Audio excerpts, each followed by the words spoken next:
Yo, what's up? Just got to Balboa Park in San Diego. My main man Kevin here. I was about to make a video on the supposed miracle of accurate embryology in the Quran, but there are lots of different translations and lots of arguments. A lot of the arguments are completely inconsistent with each other. And so, here to ask Shaykh Uthman if he can give us sort of his approved translations of these different terms and so on, and that way I'll know where to start. Sadly, when I show up to ask a question like, "Can you explain this passage?" It turns into a 2-hour-long argument. We have to cover a bunch of other stuff ahead of time, but we'll see what happens. Maybe we'll get lucky. Maybe we'll get lucky and can be out of here in 10 or 15 minutes. Then we always get that green. Oh, hey, Mr. Woods. How you doing? How you doing, man? How's it going? All right, good to see you back, man. Hey.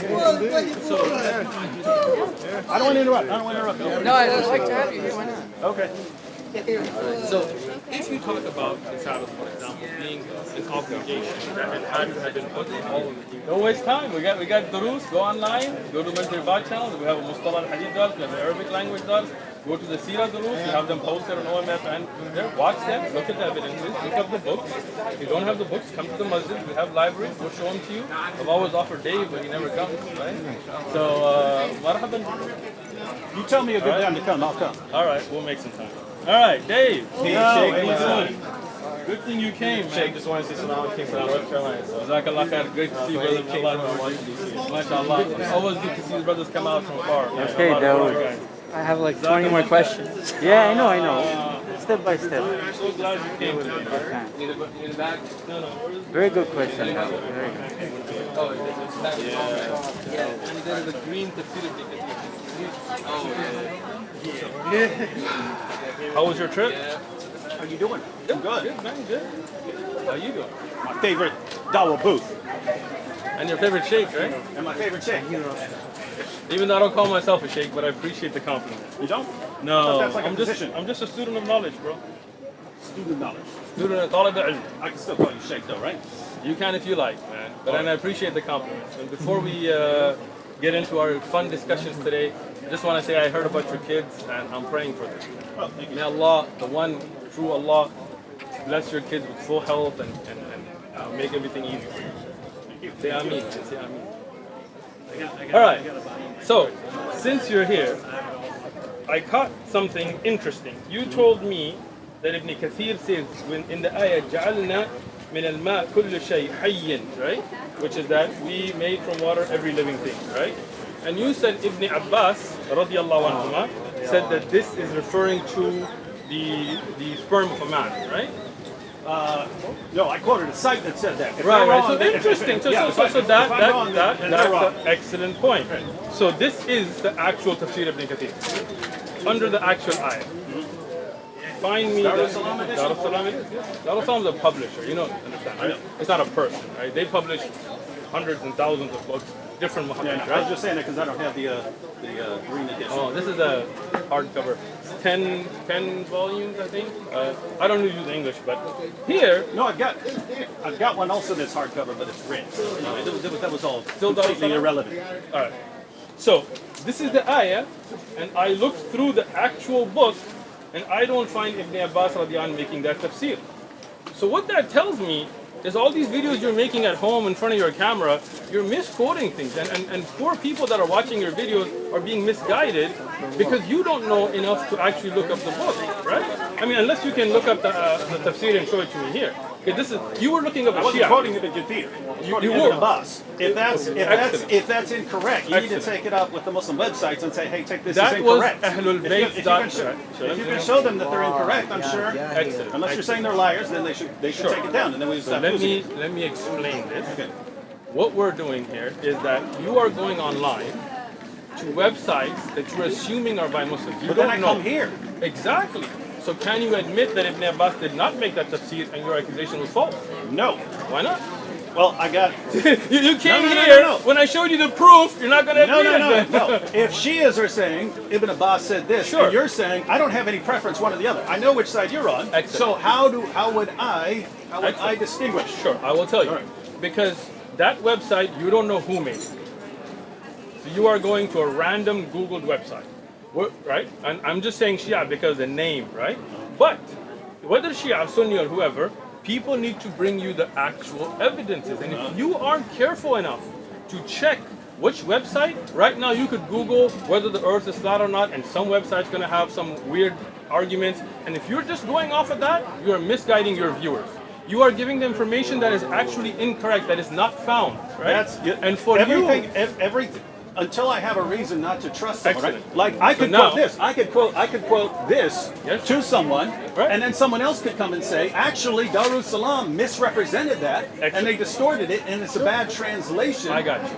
And So- if we can't study, Islam like this, then The then difference, it just can't be is, studied. You know the what I mean? difference is, it's not an issue of translation. That quote does not exist in the Hey, tafsir of contact this them. They'll ayah. take it down. I'll drop Excellent. it if I But want. can you admit?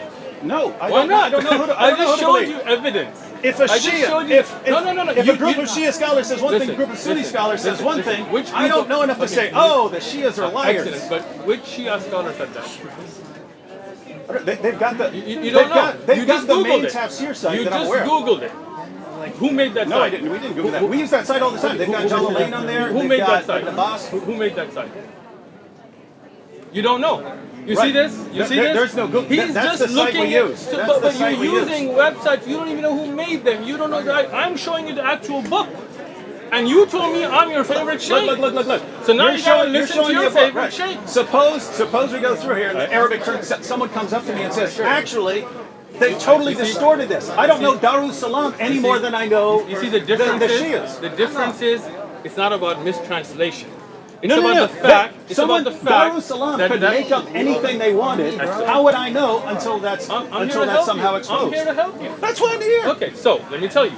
When I look up books, including Ibn Kathir, and I have a video on the best print and things, I actually look up the handwritten manuscripts, right? That have been verified and checked, right? Yeah. So when you don't know, for you to make videos sitting in front of your camera at home, making all these accusations, looking up websites that I you didn't, I don't came know, here. but before that, right?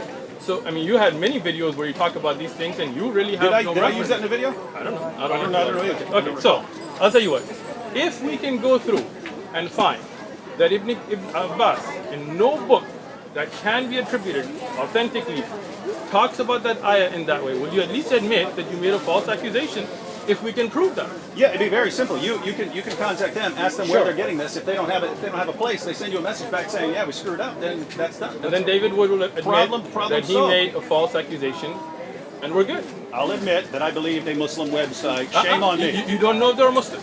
You don't know who made that website, so don't make assumptions. Okay, so it's an atheist website giving the tafsir. I don't know. So the issue is these websites, we don't know who made them. You don't know, and I don't know, and I shouldn't assume, and you shouldn't assume. I don't go online and find some website called ChristianSomething.com That's true. and That's true. assume. That's true of everything here. I don't know who That made is this. not. I don't know who made this. I don't know who made this. I don't know who made this. As I told if you. someone shows me there's something wrong, then you can show me As there's I something told wrong. you, for me, I bring you the actual book, right? I can bring you manuscript copies. I can bring you scans of the handwritten manuscripts. This is what I do. I do takhrij work. I do checking up those. I do tahqiq work. Farid Response, mashallah, he does a lot of this work as well, right? And many other ulama and scholars and tulab ilm, they go and verify all of this. So for you to come and ask us, we would be more than happy, as I'm doing, to show you the actual evidences. So don't go online and trust any website that you go to. Rather, come and ask, and when you find out that you were wrong, don't have so much pride. Be humble enough to be like, my bad. I just looked up some random website that I don't know who made, and some Shia reference to it that I never looked at a book or who's the one that compiled it, and I trusted it, and I made assumptions, out of me, right? When you assume, it makes a right. But You about to say that word? nah, I'm Caught not. yourself, I'm no. not. But you know what I'm saying. All right. All right. Yeah, go we got ahead. it. Go ahead. All right. I wanted to ask you about this time. I have not shared this with anyone, but I've seen other people sharing it. So I just wanted to ask you real quick. Now, my actual question is just about the embryology and how you would translate these passages. But Yeah, since everyone's sharing this, Who's everyone? a bunch of people. Oh, You see people sharing this. Muslims who don't like you and Christians who don't And like there are you. Muslims that don't like. There are some. Very weird. So, my main question was just: is that Photoshop? Is that Excellent. Is that Okay, Photoshop? so let me explain it to you. Okay.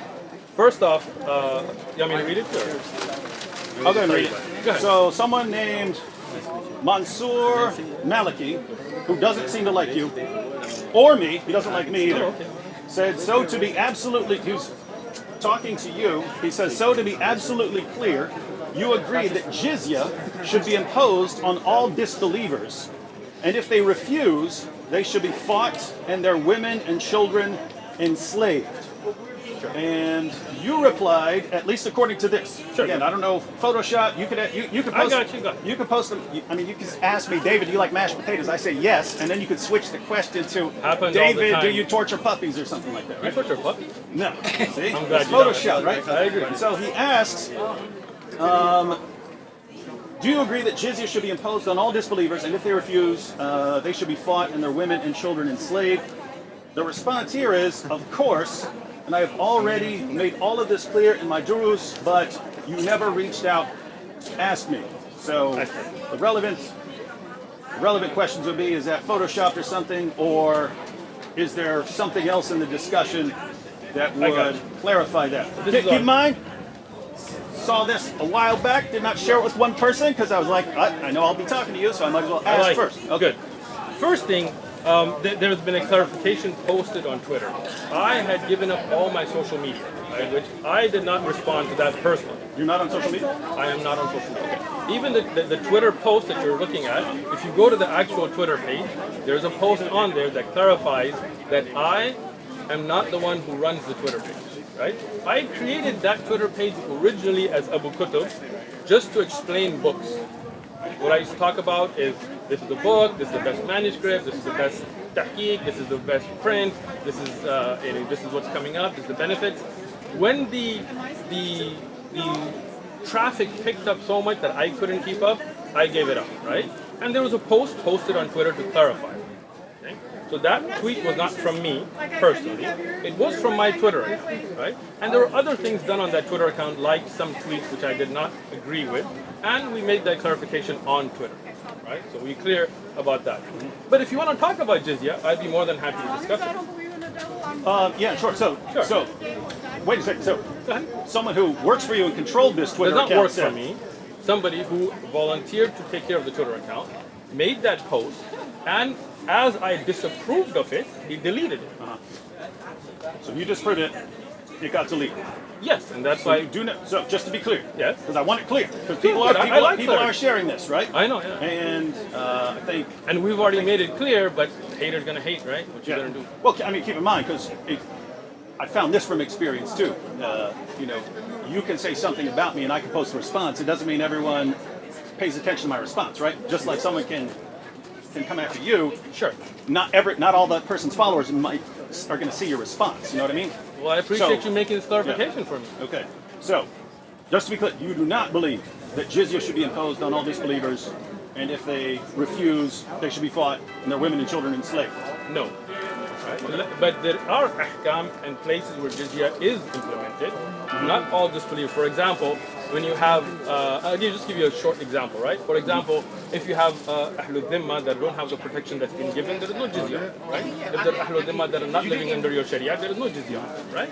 So that cannot be blanketly used in that sense.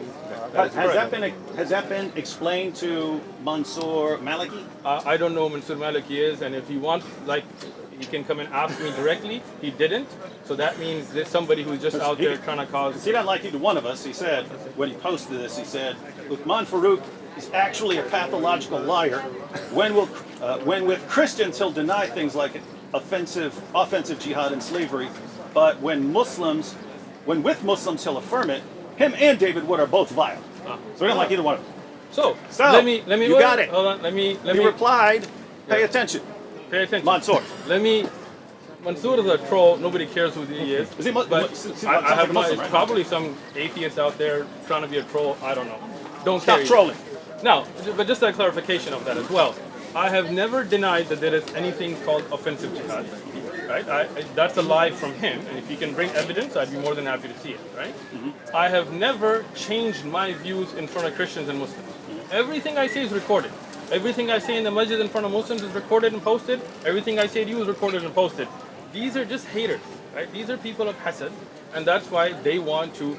If this was somebody who wanted good for me or you, obviously they would reach out to me and you privately and ask us how we feel, and as we would explain it to him, make that public. But instead, he went and even though there was a clarification posted that this was not from me, and that tweet was immediately deleted when I saw it, even then he continued to post it because these are trolls, right? Islam has rules and regulations for defensive jihad and offensive jihad. There is rules and regulations for Ahlul Dhimma. I have a whole video that I talk about Jizya. So for him to say that I changed this is just his ignorance of knowing me, right? So I'm Okay, glad so you made that clarification. Yeah. Now, you offered to explain jizya real quick. Is there a short version of it? Sure. Okay, what's jizya in a nutshell? Excellent. So, as a Muslim, we do believe that we have rules and regulations that Allah has ordained upon us, and we do not enforce our religious practices on others, right? So, we have zakat, for example, right? As a Muslim, living in the Muslim state, we have zakat. Zakat goes into Baytul Mal. You know what Baytul Mal is? What's that? I'm here to help you, bro. No problem. I'm your Shaykh, right? All right. So, the Muslim government has what kind of like what you would consider treasury, right? And in Islamic form of governments, we don't have taxes. So all you libertarians become Muslim, right? So, what we do have is we have zakat that comes in from Muslims. That is a religious obligation. And that goes into Baytul Mal, and there are certain categories of people and projects that goes toward, which are lined out in the Quran and the entire books of fiqh on it. Now, we don't enforce that on non-Muslims, right? Like here in America, for example, you pay taxes, I pay taxes, right?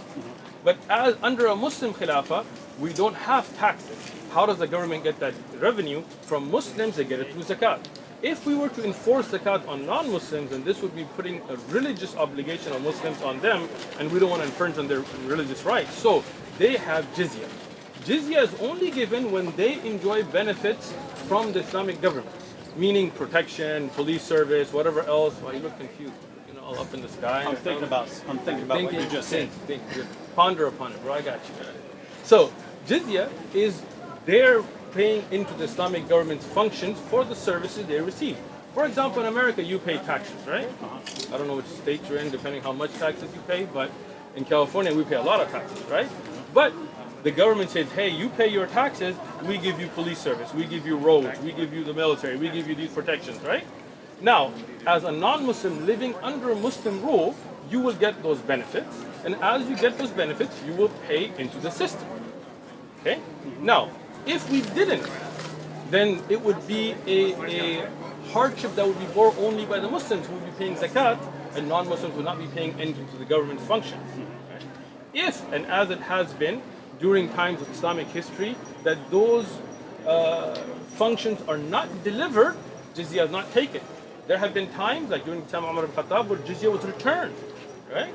So this is their taxes that they pay into the services they receive, which I think you would think is fair. Yeah, well, the reason I was The reason, go ahead. a little inquisitive there. So I was thinking, so Muhammad said, my livelihood is under the shade of my spear, and he who disobeys my orders will be humiliated by paying jizya. And so he describes it as humiliation. So Muhammad describes it as humiliation. One second, I just wanted to quote Ibn Kathir on the same issue. So Ibn Kathir, paying jizya. Which ayah are we looking at? This would be on 929. Paying jizya is a sign of kufr and disgrace. Allah said, until they pay the jizya, if they do not choose to embrace Islam with willing submission, in defeat and subservience, and feel themselves subdued, disgraced, humiliated, and belittled. Therefore, Muslims are not allowed to honor the people of the Dhimma or elevate them above Muslims, for they are miserable, disgraced, and humiliated. Sure. Muslim recorded from Abu Hurairah that the Prophet said, do not initiate the salam to the Jews and Christians, and if you meet any of them in a road, force them to its narrowest alley. Sure. And then he goes on to, I know the Pact of Umar is disputed as far as whether that was actually from Umar, I think so. But he goes on to quote the Pact of Umar. The one where he gives the conditions of, for the Dhimmi contract. Okay. Yeah. So, okay. You're mentioning a lot of things and you're kind of going forward instead of Well, addressing the only issue there was you're portraying it as, hey, it's just payment for services. Whereas they're describing it as you're humiliated, you're disgraced, you're belittled. If you see a Christian or a Jew, shove them down this alleyway. That's got nothing to do with jizya itself, but we'll talk about that as well. First thing, can I look at the hadith now? That you're trying to so frequently trying to get over? Even his famous websites, man. You gotta buy yourself some books. This is directly from the Darussalam edition of Sahih al-Bukhari. What you're looking up where? This is not from Darussalam. That's a lie. Hold on. This here is not Darussalam's I Ibn personally Kathir. guarantee you. Ibn No, Kathir. that's not Ibn Kathir. Oh, That's the okay, hadith. okay. That's hadith. That's Sahih So, al-Bukhari. excellent. Bukhari. Okay, so let's clarify that because you were pointing at Ibn Kathir, right? So, Yeah, when I quoted Ibn Kathir, I quoted Muhammad first. Gotcha. So, now let's look at the hadith. جعل رزقي تحت الظل. Right? So this is what you are saying, that Allah subhanahu wa ta'ala put the rizq of Rasulullah sallallahu alaihi wasallam under the sword, right? Now, you know about hummus, I'm assuming. No, what's that? All right, so well, I'm glad you can translate. So that's Muhammad's livelihood. I'm getting there. I'm getting there, right? And see, you've cut this for some reason, so we don't have. Because that's a quotation. Okay, but there's a reference here with a one there, which we don't know what it says because you cut I can look it up. Okay, cool. So the livelihood of Rasulullah sallallahu alaihi wasallam is what's called the khumus. This doesn't come from jizya. Okay? That's the first thing you misunderstood the hadith, right? This is why we have an wow here to show a different subject that's coming up. Okay? The livelihood of Rasulullah does not come from ghanima, it does not come from zakat, it does not come from sadaqah, it comes what's called the khumus. The khumus would be that if there is a battle, from the spoils of the war itself, not the jizya later, from the spoils of the war, you would take 1/5 of that to be given to Rasulullah sallallahu alaihi wasallam, so he could then spend it upon the people and upon his expenses and so on. Right? So you misunderstood the hadith first off by thinking this is talking about jizya, right? Secondly, He does say jizya. I know, but I didn't believe the first part was about jizya. The second part. Okay, no, you said the livelihood of Rasulullah comes from jizya, which is on tape. No. I quoted it. You didn't say that? I'm glad we got it on My tape. livelihood is under the shade of my spear, and Right. he who disobeys my Right. orders will be humiliated by paying jizya. The thing was, you're portraying jizya as, hey, this It happy is. fun money to take care of you. I didn't say happy He says fun money. humiliated by paying jizya. That's what I was asking about. Sure.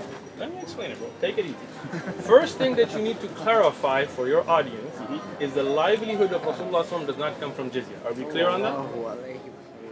Now you look confused. You just said you didn't say that, but it's all right. We got you, bro. That's what we're here for. We got you. Okay. So the livelihood of Rasulullah. This is the problem with people who don't have enough knowledge to look up references. They take one hadith or one ayah and then they think they know. But I'm glad you're here because we're here to teach you. We're here to wash your misconceptions out. So the livelihood of Rasulullah comes from what's called khumus, right? That's why you have books like Fath al-Bari.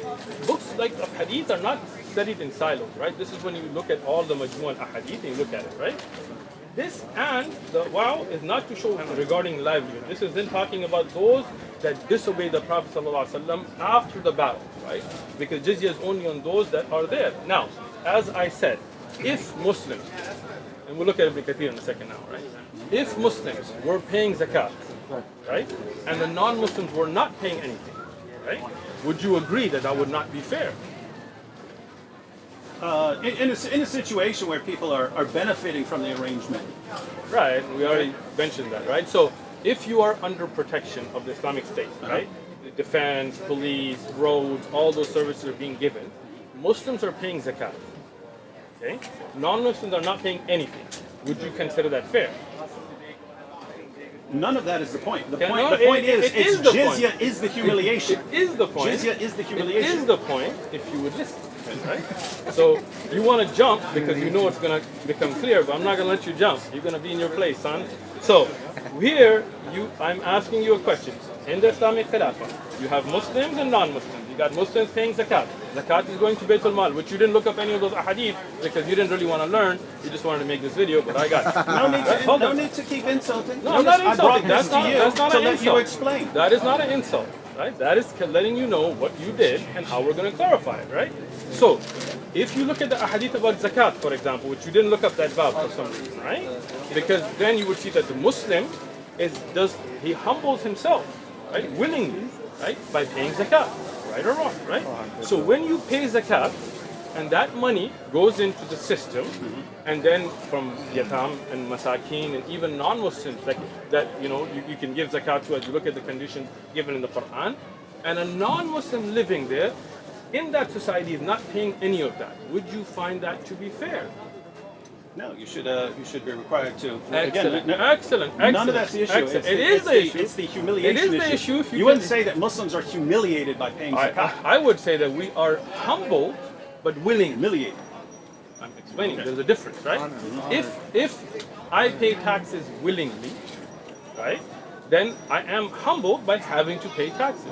If I choose not to and the government forces me to pay taxes, I am humiliated by them forcefully taking it from me. Correct? Yeah, I got you. So, when you're living in a Muslim khilafah and the Muslim pays zakat willingly, right? They humble themselves. If not, and this is where you're missing, right? In the time of Abu Bakr radiallahu anhu, when the Muslims stopped paying zakat, you know about this? Son, you don't watch my videos. Wait. You don't watch my videos. Go over that again. In the time of Abu Bakr radiallahu anhu. Oh, okay, yeah. When there was the apostasy wars. So there was the Ridda they Wars said- against Musaylim al-Kadhab, but that was a different issue. They refused to But- pay zakat, and No. Abu Bakr said, if they refuse to give me even a rope that they used to give Muhammad, I'm coming to fight. You will humiliate them by taking it from them. Right? Even though those were people who made salah, who prayed, who said they were Muslim. So what is the humiliation is they were forced then, because they weren't willingly given it. Right? So here in the hadith, it clarifies that as well. As a Muslim, I'm not humiliated with zakat because I pay zakat willingly. If I do not, then the Khilafah will force me and humiliate me by forcefully taking the zakat because that is the haqq, that is the right of the poor. But Ahlul Dhimma, that would not be paying, then they would be forced to pay the jizya because it would not be fair, as you have already agreed. So that is the humiliation. So when Ibn Kathir says, So let's get to Ibn Kathir. he says paying jizya is a sign of kufr and disgrace. So, what website is this? You and your website. If you had told me, I would have brought Ibn Kathir's the actual book, the can bring- volumes.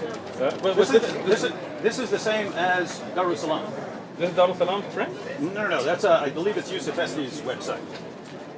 That's this tafsir? Okay, anyway. No. So let's go. I believe Okay. that's his So site. go ahead. Where were you? It just starts at the beginning. Paying So- jizya. Until they pay jizya and they do not choose to embrace Islam. With willing submission. So what does this show? Right? What does it say? That if they came with That's just willing... quoting 929. Right, so that's what I'm telling you the ayah, right? What is the meaning here? Allah said, until they pay the jizya, if they do not choose to embrace Islam, The next line. with willing submission, There you go. it defines willing submission as in defeat and subservience. Exactly. So what does that mean? If you are not going to be willingly submitting, then you will be defeated and no doubt made subservient. That's a humiliation, is it not? That's not what that's saying at all. Okay, so can you read? He's commenting. He's commenting. No. Read the word Okay. instead of giving your interpretation. You're not Ibn Kathir. Okay. Paying jizya is a sign of kufr and disgrace. He You doesn't say. skipped it. He doesn't, I started at the very beginning. Paying jizya. This is not from Ibn Kathir. This is your ignorance again. May Allah give you some knowledge. This is an example because Darul Salam will have the exact same thing. You would say it's not in there. Not. Here is Dar Salam, right? What I'm trying to explain to you, these are titles that have been put in that are not in the actual Tafsir Ibn Kathir. Okay? They have them right there. Those are the titles. That's what I'm trying to. This is. If you get Tafsir Ibn Kathir, Ibn Kathir does not put these in. Okay? These are put in to give you an idea of where you are. Okay? So that's not the words of Ibn Kathir. I have Tafsir Ibn Kathir in many different prints. I have scans of manuscript. I'm just trying to help you understand. This here is a title put in, because the way Ibn Kathir works, it doesn't go ayah by ayah, right? It takes a sort of chapter. So the printers, whoever put this in, they put that in. Here, Allah says is where Ibn Kathir begins, which is the ayah. When you read the ayah, what you were skipping earlier is the willing submission. I never skipped it earlier. Okay, let's read it. Read it from the beginning of the ayah. Allah said, until they pay the jizya, if they do not choose to embrace Islam. Right? Notice, it doesn't... Keep going. If they keep do not going. choose to embrace Islam, Right. with willing submission, There you go. in defeat and subservience. Exactly. So he's describing willing submission as defeat and subservience. No! That's his commentary. That's the Quran. That's the Quran. That's his commentary. You poor soul. I feel bad for you. With willing submission is what they should do. And now Ibn Kathir is explaining that when they do not, that means that they will be defeated. In defeat and submissiveness is then when you talk about the humiliation, when they're subdued, because they didn't willingly submit. You didn't understand Ibn Kathir. Go ahead. Now read it again. The verse of the Quran says, Willing until submission. they pay the jizya with willing submission Right, so and feel themselves subdued. Right, so That's what the Quran says. It doesn't say until they pay the jizya with willing submission and if they find, then they will feel themselves subdued. None of that. Let me explain it again, right? So the first option is for them to become Muslim. Okay. Willingly they accept, right? If they do not, then they will pay the jizya, right? If they do not do it in a way of willingness, if they do not willingly accept Islam, they do not accept this, then this is the defeat and submission, the jizya that they will have to be forced to pay. Okay? So that is, and as I explained, in America, for example, if you, David Wood, say, F the IRS, not that you would use those kind of words, right? I'm not paying my taxes, right? And then the IRS will say, oh yes you are, and we're going to take you to court, and we're going to humiliate you, we're going to put you on trial, we'll send you to jail if we have to, we will make you pay those taxes, because you're not going to do it willingly. So are you not humiliated? Yeah, I'm just still not So convinced that that's is what the this thing. is saying. Okay. Because notice, I mean, he goes on Right. to... He's talking about the humiliation from those that do not willingly submit. Go ahead. Wow, not what this is saying at all.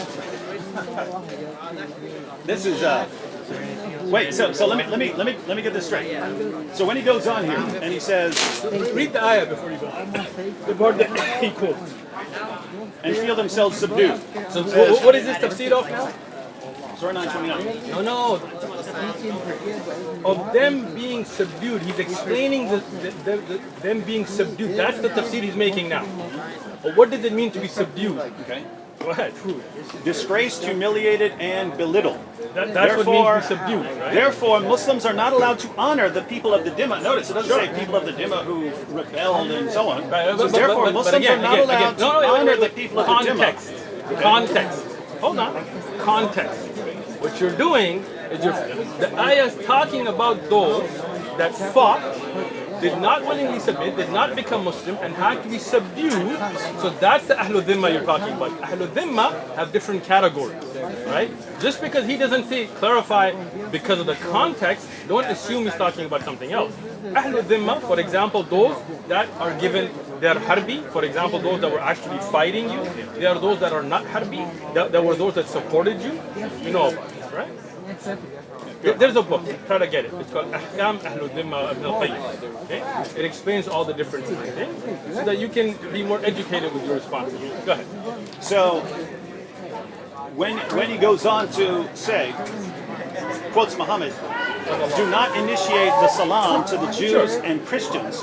And if you meet any of them in a road, force them to its narrowest alley. You're saying that only applies to rebels, not to just Jews and Christians that in does general. not. Let me explain that hadith. As you know, that there are times where you can say salam to a non-Muslim. For example, in the Quran, when it says the people of Jahl, ignorance come, qulu salam.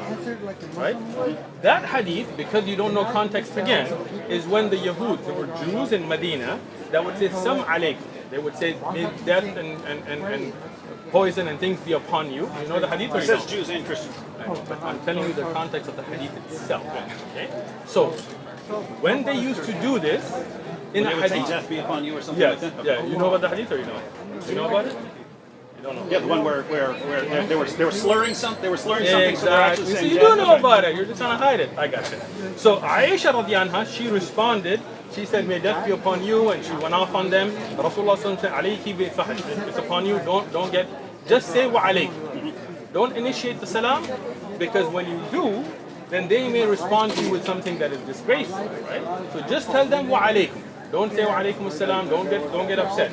In Tafsir ibn Kathir, for example, or in Fath al-Bari, there are different opinions among scholars. Some of them said, if the dhimmi is such, or a person, that they do not curse you, you are allowed to initiate the salam. Other ulama said, no, because of the fear of that changing things, you should keep the salam for the Muslim. This is the greeting for Muslims, which I agree with, right? And if a non-Muslim does greet you, you say wa alaykum. If you tell me salam alaikum, I will say wa alaikum. If you wish peace for me, I will wish it for you. If you wish death for me, then Even I'll if I say were a dhimmi. yeah, you don't. I just told you the hadith in its full context. The scheme, right? like you get proven wrong all these times, but I'm just clarifying. I want your version of Islam on record. It's not my version. It is. I didn't make up the hadith for Uthman. You look up the hadith, right? Where Rasul says, "Qul wa alaykum." Say, what do you say? Wa alaykum. So even as a dhimmi, you're not a dhimmi because you're not living in the Khilaf anyway, but as a non-Muslim, if you come to me and you say assalamu alaikum with good intent, I will say wa alaikum. If you wish salam for me, I wish salam for you. But if you try to curse me with those words, then I will say wa alaikum, and whatever you wish for me will come back to you. What about the hadith where Ibn Umar, someone gives him the salam, he says salam, and then he goes away, and then it was told to him that was a Jew or something like this, and he comes back and he says, "Give me back my greeting." Show it to me. I'll have to look it up. Then look it up and then we'll look at it. All right. Because context, you've already proven that you always take things out of context, maybe out of mistake. I'm not saying intentionally. So I want to see the hadith and we can explain it. Okay. This hadith about saying salam, you can look it up on Islam QA, whatever that's the website you're familiar with, and it talks about the conditions where you can say wa alaykum as-salam and which ulama take opinion. And if not, as I said, I have Fath al-Bari, the Sharh al-Bukhari by Ibn Hajar, he explains it as well, so you can open your mind. So, now, when you talk about jizya, if you're looking at it just from the perspective of one ayah, one hadith, this is where you misunderstand the full concept, right? But when you look at it from the full context of how it's implemented, right? In implementation, if you are non-Muslim, living in a Muslim land, enjoying the services provided to you by the Islamic government, right? In response for those services, you pay into the system, right? Me as a Muslim, I pay zakat, you pay jizya. Do you see any problem with that? No, I have no problem with paying government. I'm glad you don't. So, no problem with jizya. Jazakallah khair. Next. Oh, problem with jizya. Oh, okay. You just said you don't. I just am not seeing any of that in the source. But what do you think about the Let me pact of Umar? Let me explain that. Regarding when you say you're not seeing that, which book of fiqh of jizya have you studied? I'm just talking about the passage here. I'm explaining. If you can't if you go to the Quran and you can't understand it, and you go to the commentary and you can't understand it, and you go to the Hadith and you can't understand it, it just seems like this is not able to be understood. I got you. When you talk about learning law, you're talking about Islamic law, right? Right? You do not say, as David, that you just pick up one book of law from anywhere and then you will have your own understanding, right? You are not reading a book of implementation of jizya, right? You're not, right? What you're doing is you found these verses, not randomly, you found them. Here's a verse. Right, but how did you get to the verse? Let me look up Ibn Kathir. How did you get to the verse? Reading the Quran. You were just reading the Quran randomly and the ayah came? I have entire Qurans highlighted all the way through. Tell me the truth. Were you just randomly reading the Quran and that ayah came, or were you I saw looking? this long before I ever actually read through the entire Quran. So what you did is you found a verse that you found that you could use to be problematic, and then you hold on, I'm getting it, right? Then you went and looked it up to try to make this attack on Islam. What you should have done is gone to a book that talks about the implementation of Islamic law. And from the Quran and from Sahih Ahadith, they would have brought you the majmu'ah, all of them, to show how jizya works. But you had an intention to take a jab instead of learn. So I'll tell you what, again, we have a book, I'm making an offer here. Okay? We have a book called Zadul Mustaqim. It's a fiqh book that brings then the evidences from the Quran and Sahih Hadith and Aqwal of Sahaba and the different madhahib. We are going through it. Right? Watch the video from the beginning with Tahara, Salah, Siyam. We will go over Jizya. We will go over Jihad, Qital, offensive, defensive, all of that, right? With not just one ayah, but looking at all of the ayat, looking at all of the ahadith and the scholarly deduction of ulama, so you can learn. Now, I am going to prove that everything you just said is complete nonsense. All right, cool. All right. With Ibn Kathir. So according to Shaykh Uthman, I like how you're getting all dramatic. Yeah. Get with it. Go, girl. According to Shaykh, I never called this man a girl. I'm just saying go, girl. I'm not saying you're a girl. All right. So, do not initiate the salam to the Jews and Christians, and if you meet any of them in a road, force them to its narrowest alley. Shaykh Uthman said here in the presence of everyone on video that this is only referring to the people who refused to pay the jizya, and therefore things had to get harsher for them. All right. Hold on. You made a point. Hold on. First thing, on the video you just lied upon me. So I told you that hadith about the salam was not in reference to jizya. That hadith, I gave you the full version, but you ignored that, right? Instead, yeah, but I asked you wouldn't do that with even if I was a dhimmi. I told you with the dhimmi, the ghair dhimmi, that hadith does not mention dhimmiya. You are saying that I said this is about the dhimmi, and I, on video... Ibn Kathir said it's about the dhimmi. No, he didn't. He was explaining to you the context about the relationship with the dhimmiya. He did not say that it has to be with the dhimmi. But you said this is about the people who have refused to pay jizya, so not. that would be the context. I did not. No. You're saying that his commentary here. No, I'm not saying that hadith. I'm saying if you're saying that this is about people who have refused to pay the jizya, and he quotes it, then that means he would be in that context. Unless you're saying he's wrong and quoting this out of place. Let me explain this to you a third time. Okay. But if you could actually, right now, this ayah was talking about those that are subdued. Okay. Past that, Ibn Kathir is giving you general context. Okay. Right? All now, I made it very clear that this hadith was not about ad-dhimmiya, but general, and I gave you the reference about the hadith of Aisha radiyallahu anha, and you ignored that. I'm fine with that. No, I got that. I thought you were also applying it. I stand corrected, but Ibn Kathir is still going to correct you here. That few minutes of him saying that he's going to destroy everything I said, he stands corrected. We didn't even get to it. All right. Get to it, bro. This is why the leader of the faithful, Umar bin al-Khattab, may Allah be pleased with him, demanded his well-known conditions be met by the Christians. These conditions that ensured their continued humiliation, degradation, and disgrace. So ongoing humiliation, degradation, and disgrace. The scholars of Hadith narrated from Abdur Rahman that he said, I recorded for Umar bin al-Khattab, may Allah be pleased with him, in terms of the treaty of peace he conducted with the Christians of Asham. In the name of Allah, most gracious, most merciful, this is a document to the servant of Allah, Umar. This is the document that they were required to have for the agreement. This is a document to the servant of Allah, Umar, the leader of the faithful, from the Christians of such and such city. When you Muslims came to us, we requested safety for ourselves, children, property, and followers of our religion. So they're requesting safety. We made a condition on ourselves that we will neither erect in our areas a monastery, church, or a sanctuary for a monk, nor restore any place of worship that needs restoration, nor use any of them for the purpose of enmity against Muslims. We will not prevent any Muslim from resting in our churches, whether they come by day or night, and we will open the doors of our houses of worship for the wayfarer and passerby. Those Muslims who come as guests will enjoy boarding and food for 3 days. We will not allow a spy against Muslims into our churches and homes, or hide deceit or betrayal against Muslims. We will not teach our children the Quran. Interesting. We will not teach our children the Quran, publicize practices of shirk, invite anyone to shirk, or prevent any of our fellows from embracing Islam, if they choose to do so. We will respect Muslims, move from the places we sit in if they choose to sit in them. We will not imitate their clothing, caps, turbans, sandals, hairstyles, speech, nicknames, and title names, or ride on saddles hang swords on the shoulders, collect weapons of any kind, or carry these weapons.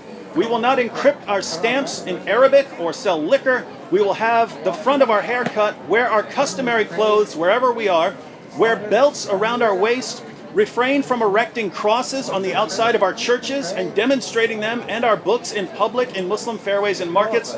We will not sound the bells in our churches except discreetly, or raise our voices while reciting our holy books inside our churches in the presence of Muslims, nor raise our voices with prayer at our funerals, or light torches in funeral processions in the fairways of Muslims or their markets. We will not bury our dead next to Muslim dead or by servants who were captured by Muslims. We will be guides for Muslims and refrain from breaching their privacy in their homes. When I gave this document to Umar, he added, "We will not beat any Muslim. These are the conditions that we set against ourselves and followers of our religion in return for safety and protection. If we break any of these promises that we set for your benefit against ourselves, then our dhimma, promise of protection, is broken, and you are allowed to do with us what you are allowed of people of defiance and rebellion." So, short recap. Ibn Kathir here. Ibn Kathir explains how his well-known conditions that ensured the continued humiliation, degradation, and disgrace were placed on these Christians. These were not Christians, but he goes on to show, these were not Christians who said, "We refuse to pay. We refuse all of this." He said, So let me just, before you... yeah, they came to them and said, "We want safety." They're saying, "We want safety. We don't want to be fought. We're willing to pay the jizya." And even though they're willing to pay the jizya, all of these conditions, they can't repair a church, they can't do any of that stuff, they can't make their voices loud. You know it's a weak hadith, right? Ibn Kathir, under the bus again. Ibn Kathir, under the bus again. Ibn Kathir quoted things that he regarded as reliable. Hold on. First thing, he did not say it was reliable. You lied on Ibn No. Kathir. No. You're saying Ibn Kathir is deliberately quoting hadiths he regards as weak? Did you notice how he said ru'ya muhaddithin? Right? That's the weakness of his understanding, and instead of asking, he wants to come and prove everything I said wrong and then take it back. Let me just explain it. Ibn Kathir is a great book of tafsir. No doubt we have respect for him. But you're great. No, I am not. You have to be if you're schooling him. Relax. Got you, bro. I did not even write a book of tafsir, so Ibn obviously... Kathir, Shaykh Uthman. I appreciate the compliment, David, but it is not true. Ibn Kathir, I'm a nobody. But there is a great scholar, Abu Saq al-Humayni, for example, in Ibn Jawzi's... Are you paying attention, bro? I'm wondering, I had a phone here and that was not mine. My phone. So, you... Good.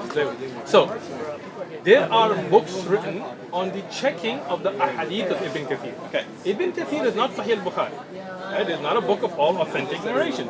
It's a book of tafsir, right? Now, it is a very valued book of tafsir, no doubt to it. But as if you had watched my video about books of tafsir, I had explained even which prints show the weak narrations of Ibn Kathir. David, what happened? You're still refuting. Now, I'm there. Relax. I didn't refute Ibn Kathir. Those great scholars of hadith that went and checked those ahadith, they explained the weakness of those narrations. Ibn Kathir does not say anywhere in his tafsir that I'm only quoting sahih ahadith. He's giving you context, he's giving you what has been narrated, and the style, if you had learned, of a scholar like Ibn Kathir, when he sees a hadith to be sahih, he will say it is authentically narrated. Sahih an al-Nabi alayhi salam, isnadul jayyid. When he knows that there are weaknesses, he will say, it has been reported, as he does here. Ru'ya, and it has been reported by the ulama of hadith. He did not authenticate the narration. If you had come and asked, I can show you the original checking, and I can show you those great scholars of Islam, not me, who showed the weakness in these narrations. There are many ahadith Ibn Kathir quotes and then mentions they're weak himself, right? Because you have not learned, you assume things again, right? So this narration, and again, he says that's weak? he does not say it's weak, but in his style of reporting it, he points out that there is a weakness. That's why he doesn't say Sahih an al-Nabi, it has been authentic from Umar ibn Khattab. Rather, he says Ru'ya, it has been reported. Right? Now, if you like to get a takhrij of Ibn Kathir, and we have many, then you can go look at the narration, where it's originally from, and the weaknesses in its change. You're welcome. Not quite. Because I just said you're welcome. when Ibn Kathir is talking about jizya at the beginning of that passage, But you don't understand that, but it's a weak. You understood that part, right? And you just went on that big tirade on a weak hadith. I don't care whether it's weak or, Just weak like or your not. I Tirmidhi care how hadith. Ibn Kathir is using it. Why? So because you're saying that all Ibn Kathir is saying is This has been reported. That's it. no. Before that, all Ibn Kathir is saying, according to you, he's just saying that if someone refuses to pay the jizya, then that person will be humiliated and disgraced. Right? So no. You're saying that's what he's saying, but then in order to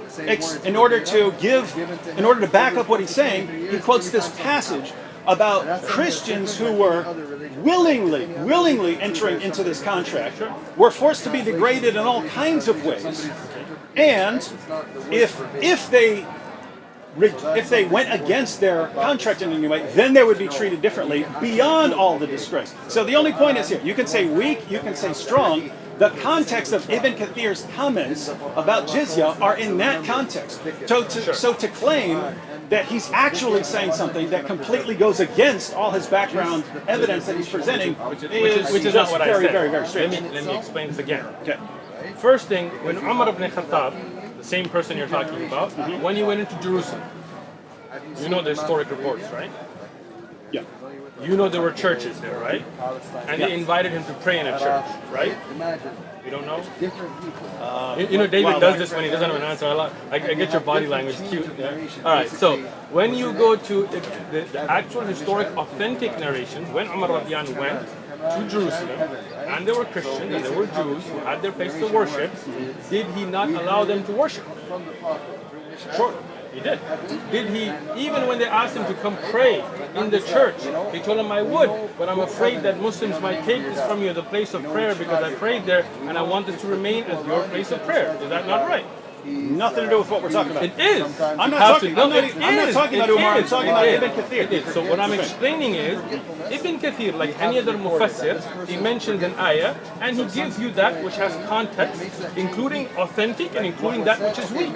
Right? And that is why when we want to study how to implement fiqh, we don't go to Ibn Kathir, right? We go to books of fiqh, because you are stuck on one ayah. There are many ayahs, there are many ahadith, and then those books of fiqh look at all of them, and they look at the difference, and they say, okay, this has been reported from a weak chain, what we know from an authentic chain, this is what Umar radiyan did, that's how we bring implementation. But the problem is, you don't want to know about how jizya really works, you just want to take jabs. All Go ahead. all I'm saying, So, period, was Ibn Kathir couldn't be saying what you were saying, otherwise he would not have backed it up with that. he definitely was, and because you don't understand the style There's of no way writing, he was. There's 0% chance he was. Have you studied Ibn Kathir? You have a bunch of his commentaries. Studying and reading are not the same thing. I think you should know that, right? Okay. Have you ever studied Ibn Kathir? Look, let me. Look, we get down to the exact same problem that keeps coming up over and over again. Namely, we read the Quran, Okay. right? We read Surah 9. We get to 929. Fight those who do not believe in Allah. Sure. Hey, that sounds like it's calling on fighting people just because they don't believe in Allah. Sure. You would say no, because it really means fighting these particular people and so on, right? Sure. And so you have to go outside of that to even understand what it's saying. So fight those who do not believe in Allah, nor the last day, nor hold that forbidden which hath been forbidden by Allah and His Messenger, nor acknowledge the religion of truth from among the people of the book, so Jews and Christians, until they pay the jizya with willing submission and feel themselves subdued. That, if I'm reading that, until they pay the jizya with willing submission and feel themselves subdued, that sounds pretty clear. You fight people until you fight Jews and Christians until they pay the jizya. So if I'm standing here right now and there's all the Christians and Jews, should I just start going attacking them? No. Well, why not? No. Why not? Because Because there's a what? process. The ayah doesn't mention the process. Where's the process? Where's the process? Read the ayah. Where's the process? Abrogation's the process. Oh, now he wants to jump into something else. No! You see this? No. You're asking how it makes sense to this. Your hypocrisy has just been No, exposed. your Hold on. hypocrisy has been exposed. Hold on. And it's about to get exposed more. You mentioned the ayah, and when I told you there are other ayah, there are other ahadith, you told me if I just read the ayah and this is. But when I asked you the same question, if I just take that ayah as you're reading it, without looking at other ayat, without looking at fiqh, without looking at other hadith, then you would say that just jump out and start attacking these people. And then you were like, no, because there are other ayat. See, this is the hypocrisy. No, this is why we say you don't just take an ayah and then think you know what it means. We go to the people of knowledge, and that's in the Quran. If you don't know, yasal ahlul dhikr. Go to the people of knowledge. When I did that last time with the Bible, then you were like, no, that interpretation, this McCarthy, I don't know McCarthy. This is a hypocrisy, David. Don't be a hypocrite. Be real with me. Hold on. Let me finish. Look, when we look at an ayah of Quran, no doubt we look at those ayahs that are muhkamat, like those ayahs that are very evident, right? And there are those that definitely need the aid of tafsir, and that's why Allah subhanahu wa ta'ala told us that when you don't know, ask those scholars of knowledge. So if you want to know about jizya in reality and you don't just want to make videos, then come, I will mention to you all of the ayat, all of the ahadith, all of the aqwal, what is sahih from da'if, and the concept will be very clear. But if you don't really want to know, you just want to make videos, you will take one ayah, and then you will say, well, this ayah says this to me, and then when I tell you, should I just implement it, you will say, no, there's abrogation, right? This is a hypocrisy. Don't do that, bro. You want to know about jizya? I'll sit down and I'll explain it to you. All of the ayat, all of the ahadith. Tafsir ibn Kathir is a great book, but as I said, no doubt, and I said it the first time and I said it again, and this is not throwing Ibn Kathir under the bus, rather saying that no book of tafsir is perfect. That's why we look at different books, we look at the takhrij of ahadith, and we go to those scholars who specialize in the implementation, the fiqh of it, and then we learn looking at all of the ayat. If you take the ayat by itself, then you would be telling me jump out and start attacking these people and taking jizya from them, but you know that that's not what it's about, because there are other ayat. I agree. Just like that, when you talk about jizya, this is one ayat, there are other ayat, there are other ahadith, there are other fiqh from it that then explain the concept. Okay. Now, Go ahead. back to my point. I'll add a little clarification. When we read, fight those who do not believe in Allah, it goes on until they pay the jizya with willing submission, feel themselves subdued. That seems clear as far as the language. And in terms of qualifications, like, oh, it really means people who are fighting you or something like that, then it seems like that should be included in. I agree that you do have to consider other verses, but that's been done. If you take this ayah by itself, then even what you said would be not clear. Meaning, if you just took this ayah out of context, you just took it out, without looking at historic context, without looking at hadith, then you would say jump out and start attacking these people. But this is why, when you look at jizya and what it's paid for, and what are the services received by those who pay jizya, then the context of all of it becomes clear. So if you did that as well, but that's the problem I'm talking about, right? Okay. So we read the Quran, right? Okay. And it's not arranged chronologically, of course not. But you have these verses like 929, 973, 9123, and so on, which call for fighting people because of their beliefs, right? And you read the context. So you read the verses that come before, the verses that come after, trying to say, okay, what is this? Is there some clarification here or something like that? You also have the greater context of the Quran. Which surah are we talking about? I'm saying, Surah Ahzab. This would apply to anything. I mean, the ayat you're referencing are about Surah Ahzab, right? No, Surah At-Tawbah. Surah At-Tawbah is Surah Ahzab. Miskin. Ahzab? What's Surah 33? 33. So it's called Tawbah and Ahzab. Got both names. Surah 33? Yeah, Surah 33. Is the same title as Surah 9? I've heard Ahzab and At-Tawbah. Surah Al-Ahzab. I've also heard Barak for Surah 9. Surah At-Tawbah is also regarding the battles, right? We're talking about the battles that happened, right or not, right? I'm just saying. I'm talking about, sorry. I'll get you the name. But okay, so when you look at Surah Tawbah, for example, okay? Surah Tawbah was in the context of a battle, yes or no? Well, if you go to Ibn Kathir, it's what led up to the battle. It was in context about what happened in the battle, right? Yeah, they were calling for battle against the. If you read Ibn Kathir's Sirah, he says that command was given, and then as a result, Muhammad decided to march out and fight the Romans, but the Romans didn't even show up. You're talking about Tabuk. Yeah. Okay. So what we're saying is, when you're talking about a surah, you are looking at the context of what it's about. I agree. Okay. Yeah.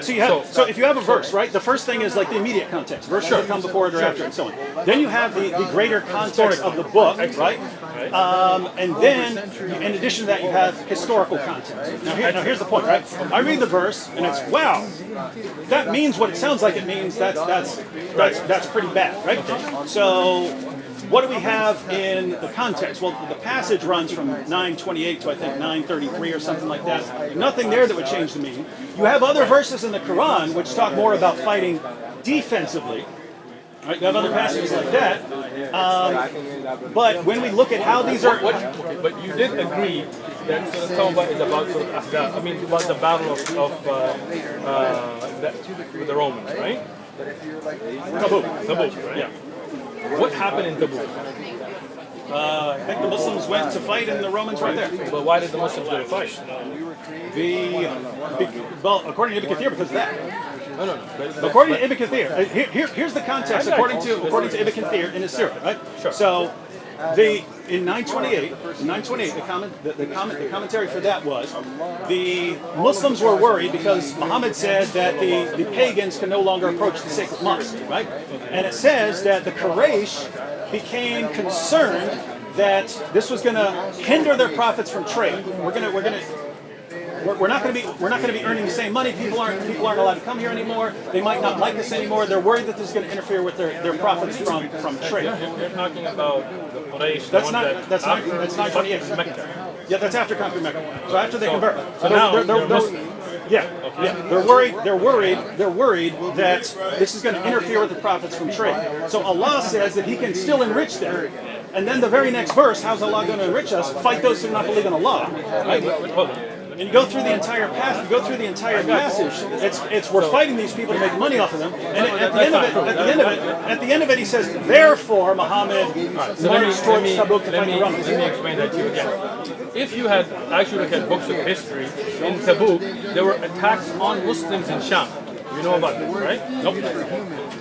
What can I do with people? Let's see where it's at. All right, so I have a video about Tabuk. Okay. I give all your references in it, books of history, authentication. Watch it. Right? I'm interested in that one. Good. Yeah. Send me that link. I'll send you a link. Okay. You didn't give me your number last time. If you know the title, then I'll show it to you on your phone today, so then you can watch. All right. On top of that, you also know that there are authentic reports that there was a Roman army that was being prepared to attack Medina. Right? no. So this is the problem. Never seen that one. This is the problem. How have I never seen that one? No, it said there's an army in Syria. They're at war with the Persians. Where is this talking? Where is this talking about? Where does it say they were planning to attack Medina? So if you like Ibn Kathir so much, get Bidayah wa Nihaya. Bidayah wa Nihaya. You never heard of Bidayah wa Nihaya? No. I mentioned it to you last time. If you're a good student. By the way, my students on it. You're proving my objection with everything you said. No, I'm not. Let me explain it to you, right? Once again, when I looked at the verses from the Bible, you told me you have to look at context, the old covenant. I agree. Same thing with the Quran. Excellent. So, when I look at, for example, here, I'm just going to give you an example, right? Deuteronomy, chapter 25, verse 11. If two men fight together, and the wife of one of them draws near to rescue her husband from the hand of the one attacking him, and puts out her hand and seizes him by the genitals, then you shall cut off her hand, and your eye shall not pity her. So if I was to read up and down this verse, in this chapter, I do not find any context other than that that's what we should do, right? But then you will tell me this is the old covenant and the new covenant, and then this writer said this and this, right? So you will take me to other than the chapter itself and the verses around it to explain it to you, right? But when I do the same for you about Quran, the hypocrisy comes out, right? Here, okay, show me here. Why can I not do that today? No, show it to me here. Do you remember? Do you remember? Because it's in the Quran. Okay. where the Quran quotes a Jewish teaching. Surah 5, verse 32. Okay. If anyone kills a man, except for certain things, That is not it's a as Jewish if teaching. it's as if That you is kill not him. a Jewish It's in the teaching. Talmud. It's in the Talmud. If it's in the It's a Talmud, Jewish teaching. You can say let me that is explain. definitely a Jewish teaching. Let me explain it. In the Mishnah Can I Sanhedrin, explain? chapter 4. Can I explain? Okay. Look, I let you speak, you let me speak, that's the way it works, right? When you say that that ruling can be found in Jewish scriptures, I have no problem with it. But that is a ruling in the Quran. Yeah, that's not the Hold point. on, hold That's on. not the point. The point was whether you're aware. Let me finish. In the Quran, that is not taken as a Jewish ruling. That is the hukm of Allah that Allah has ordained upon us. Okay? And we believe in that hukm. Right? You trying to run away from answering the verse now.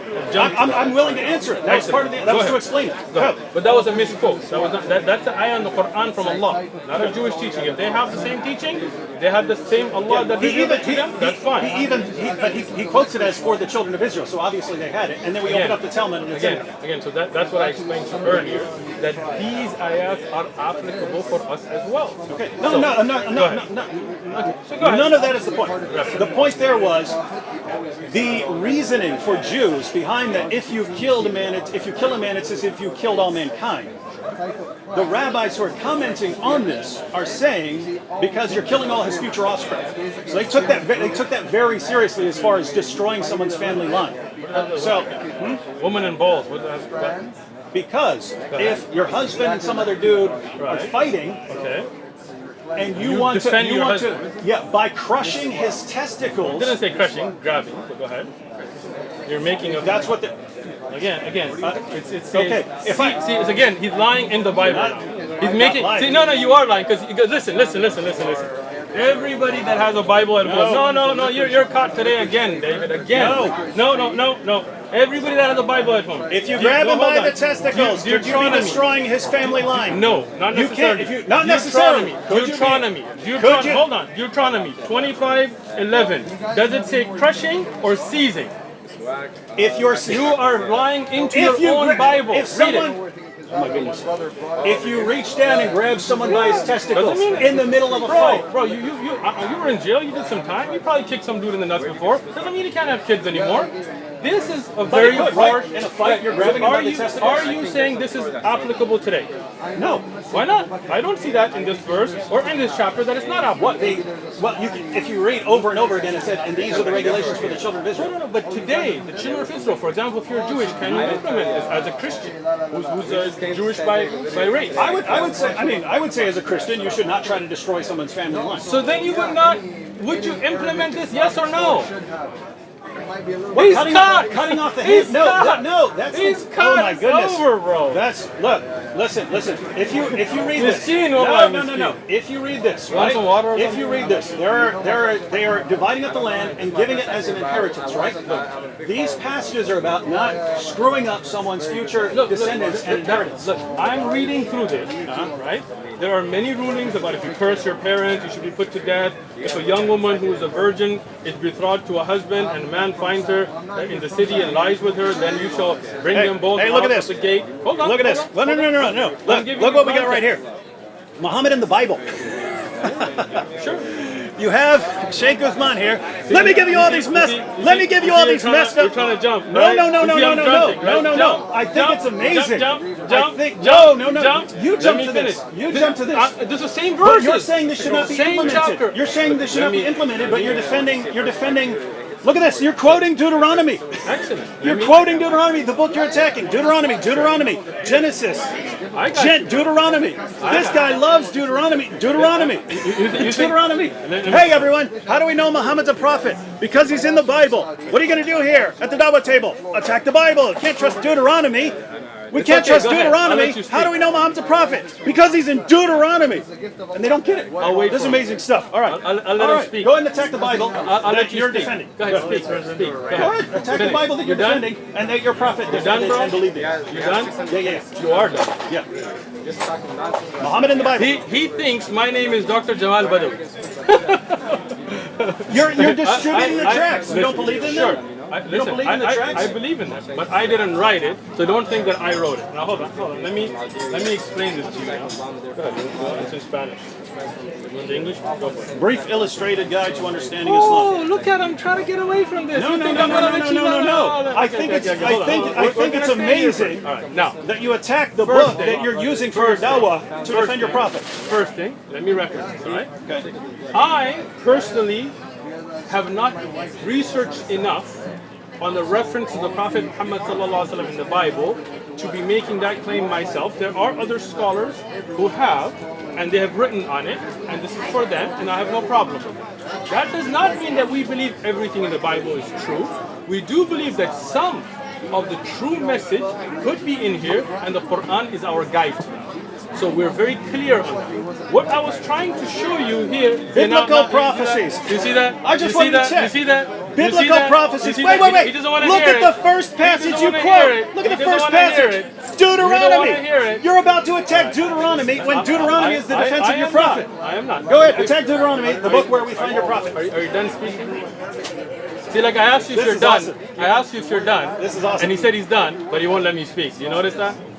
Anybody else? I notice when Shaykh Uthman gets right. nervous, he starts. Oh, you think I'm nervous? You better be nervous. You better be nervous. How do we know Muhammad's a prophet? Because he's in the Bible. What book are we attacking? The Bible. I can tell you're nervous because you're not letting me speak. No, this is awesome. I wanted to draw attention to I that got point. you. I got you. Because here's I got what I found. You Shaykh are Uthman. done. No, here's what I. You see, you won't let me speak. No. They won't let me You speak. can. I'm trying to. No, I'm you're trying not to letting me explain why I'm speak. going here. You're going on, and every time I speak, you interrupt me and bring new things. You're not letting me speak because you know that you're done. What do you mean done? You're about to attack a book that we are both required to believe Let me in. speak. Okay. Go ahead. Tell us about Deuteronomy. Can I speak? Yeah. Thank you. So, when we talk about the Bible, and I've said this repeatedly, no doubt there's going to be some things in it, like for example the commandment not to worship idols and things that we believe would be from God, and the judge there is the Quran. But no doubt, from the Quran and from what we believe and from what you know in your heart, there are things that have been changed. False. So, hold on, let me finish now. Let me finish. So, for me to say that there is a reference to something that should bring your attention to in the Bible, for example, not worshiping idols and so on, does that mean that I take all of the Bible to be preserved? And I've explained this, but somehow you didn't get it. No, I'm not done. Hold on, put it away, bro. Contradicting your God and your prophet again, man. I'm gonna speak, bro. I'm gonna You are speak. annihilating your God right now. I'm gonna speak. Nobody can align my God. Right? Now, the reason you're jumping here is because you're caught. Now, you're here in the verses, in the context that we're looking at.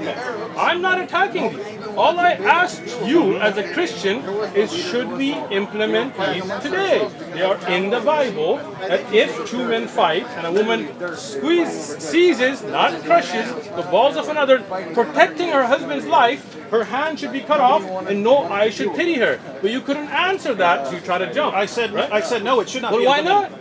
We're not under that law system. But where does it say that in the verses? Have you read the rest of the Bible? Go to Exactly. Jeremiah You 31. see that It talks now? about You your see that now? covenant. When I was telling you about the ayah, hold on. When I was telling you about the ayah, you told me I read the verses before it and after it, and when I told you about other ayat, you were like, that's the problem, is you keep telling me you gotta look at other ayat and other hadith and other. I did not. I agreed with you. But I agreed with you. Here, hold on. But here in the Bible, Now you're just lying in about the Bible, I am not. It's on tape. Don't worry about it, bro. That's a good thing about recording. I said you go to the other verse. I said you have the close context and you have the wider context. You go to the entire book. And I said you got the historical So when context. I talked about I said there's jizya, all three contexts. so when I talked about jizya, and I talked about the other ayat and the context from the ahadith and what Umar Khattab did, you told me that's a problem with Islam. It's on tape. It's on tape. You're like, because every time I read an ayat, then you tell me look at other ayat. But when I tell you from the Bible, either you misunderstood me, or I was not clear enough. The point I was making, right? You take a verse. You've got a verse there. Verse sounds clear. Sure. Right? So you'd want to Just like the Bible. Yeah, you'd want to examine the context, examine what the meaning of that is. You'd examine all of that if you're saying, is this something that applies today? Sure. Same thing with the Quran, right? Same thing with the Quran. Here's a verse. Is this something that applied to a particular people or at all That's times? what I and so said. on? Yeah. I've still never gotten to the actual point. The actual point is, so you have passages like, to you be your religion, to me be my religion, or passages about fighting in self-defense if someone is persecuting Muslims and so on. And then you get to things like fight those who do not believe in Allah. Sure. So you look at the context. You do, absolutely. The Excellent. problem is when you No problem. try to arrange these, you can go to the Darus Salam edition of Sahih al-Bukhari. Okay. Go all the way to the very end. So book 9 of Sahih al-Bukhari. You have this essay on how to bring these together by what's his name, Abu Humayd or Ibn Humayd. You heard of him? He was the Chief Justice of Saudi Arabia and the Imam at the Grand Mosque and so on. Okay. So it's Ibn Humayd or Abu Humayd. You know, Bukhari was like way before that time, right? Yeah, we're not talking about. We're not talking about. Sahih Bukhari. He makes an attempt to explain how these passages tie together. Which passage are you talking about? The passages of the Quran. Which like one? like 973, 9123. So this is but not also, in Bukhari then. This is probably like a publisher's note. I promise you I'll make my point. I'm making a point here. But you're interrupting before I even made the point. No, I just want to understand. I'll what explain you're that. saying. I'll explain. Okay. So he's taking all these passages and he's basically answering the question: how do we reconcile all these different claims? Because you have some claims where, hey, you be your religion, and to me be my religion. These other passages fight those who do not believe in Allah, right? Okay. And he puts down he arranges things in 4 stages, right? Okay. He says there's a stage where Muslims weren't supposed to fight back. They weren't even supposed to fight in self-defense, right? Okay. And then he says, but then, after the move to Medina, then they were permitted to fight in self-defense if people are persecuting them and so on. So and like then Badr. he says, Well, I'm trying to understand. Badr in Medina. You don't know. I'm guessing he would include Badr in that, right? No. He might include that in stage 3. So stage Badr 2. very early on. Stage 2, it's where Muslims are permitted to fight. Then stage 3 was where they had to fight if they're being Again, attacked. this point, They had to again fight. shows your ignorance because the first law of allowance to fight came in Badr. Okay, so the third stage is fighting is obligatory, right? You have to fight in self-defense. And then the 4th stage he puts is offensive jihad, where you have to actually go out and fight and subjugate people, right? Okay. So that's how he arranges those. That makes perfect sense to me. So glad you like it. Yeah. So here's the issue, right? Here's the issue. We read the Quran verse. That sounds like it's calling to fight, right? Okay. But guess what? You can have all kinds of things and all kinds of books that sound like they're calling to fight. Okay. You got to read them in Like the context. So you have an actual. Very respected scholar who's putting the essay. Who's this respected son? Abu Humayd, the Chief Justice of he was the Chief Justice Justice when? of Saudi Arabia, 80s, 90s. No, you're missing. What happened to Shaykh bin No, Baz? no. Dude, you're missing. Miskin. You're completely misunderstanding. You know who what I'm Shaykh bin saying Baz here. is? You're completely You know who Shaykh misunderstanding. Abdul Aziz ibn Baz is? You're either deliberately misunderstanding. Listen. The Chief Justice of Saudi Arabia in the 80s and 90s is Shaykh Abdul Aziz ibn Baz, the head mufti. We'll just look up Ibn Humayd afterwards. Sure. Okay. So let's look up. Go for it. But okay, but Let me finish your point. one. So he says, how do we reconcile this? That's the conclusion that he comes to. That's the conclusion he comes to. Sure. I look at the same passages. That makes perfect sense to me, right? Okay. And so once you have that timeline, then there's basically one more question about how you would apply that. Right? Go for it. And the question is, once you've gone through these 4 stages, are you just in stage 4 and then that's stage 4 forever? So fighting. Why didn't you ask this? Yeah. No. So I'm here to help No, you, bro. the other- You said I'm your favorite Shaykh, but you're the won't one. ask. By the way, this is I all got in response to something you I brought got up. you. Hold on. Just let me finish. I'm almost done. Go You're talking 30 ahead. seconds, right? So, 1, do these 4 stages apply in such a way that once you've reached stage 4, the other 3 stages do not apply? That's the Got your question. answer, no problem. Or is this contextual? In other words, Muslims who are in sort of a situation like Muhammad was in Mecca, where he's totally outnumbered, and therefore you're not fighting back, would be under that sort of rule. Sure. I can see that, right? So that, as far as why you should not be running around implementing Surah 9, verse 29, I would interpret it because you're more in the situation of Muhammad in But Mecca. you're not a scholar to interpret, so I don't know why you're coming up with your interpretation. I'm giving you his interpretation. No, saying you I are. agree with it. That's And not what he said. That's not what he said. You are giving. David Wood are interpreting when you shouldn't. Okay, and by the way, here's the entire point. Here's I gave you more than 30 seconds. Here's the Keep going. overall. Here's the big. Then you respond. Here's the overall entire point. The point is, read the Quran. get all these verses. How do we reconcile them? Oh, here's a good way to reconcile them. Now it all makes sense. Now it all makes sense.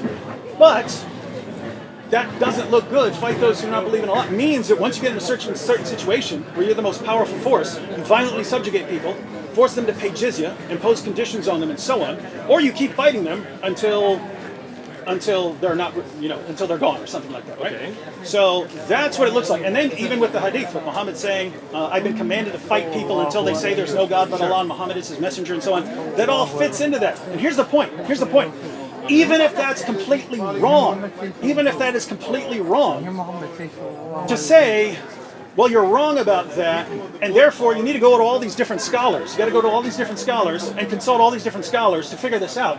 You're talking about passages that are calling for violence against other people, calling for the violent subjugation of the world when you read them like that, right? And in order to figure out what Allah is really saying, you have to do all these, decades of research. I did not say that. So the problem is, which we always come back to, the Quran claims to be clear. We open it. Well, we got some problem on understanding these verses. How do we reconcile them? Well, you reconcile them in a way that constantly escalates the violence. And if that's wrong, how do you know what you're supposed to do? Well, you're supposed to spend a lot of time going through all these scholars, but that means that it's just not clear. So we're not talking about reading the context or reading the entire book. You have to go outside of the book, and then when you get to the hadith, then you have to go to the outside of the hadith, and you have to go to all these scholars.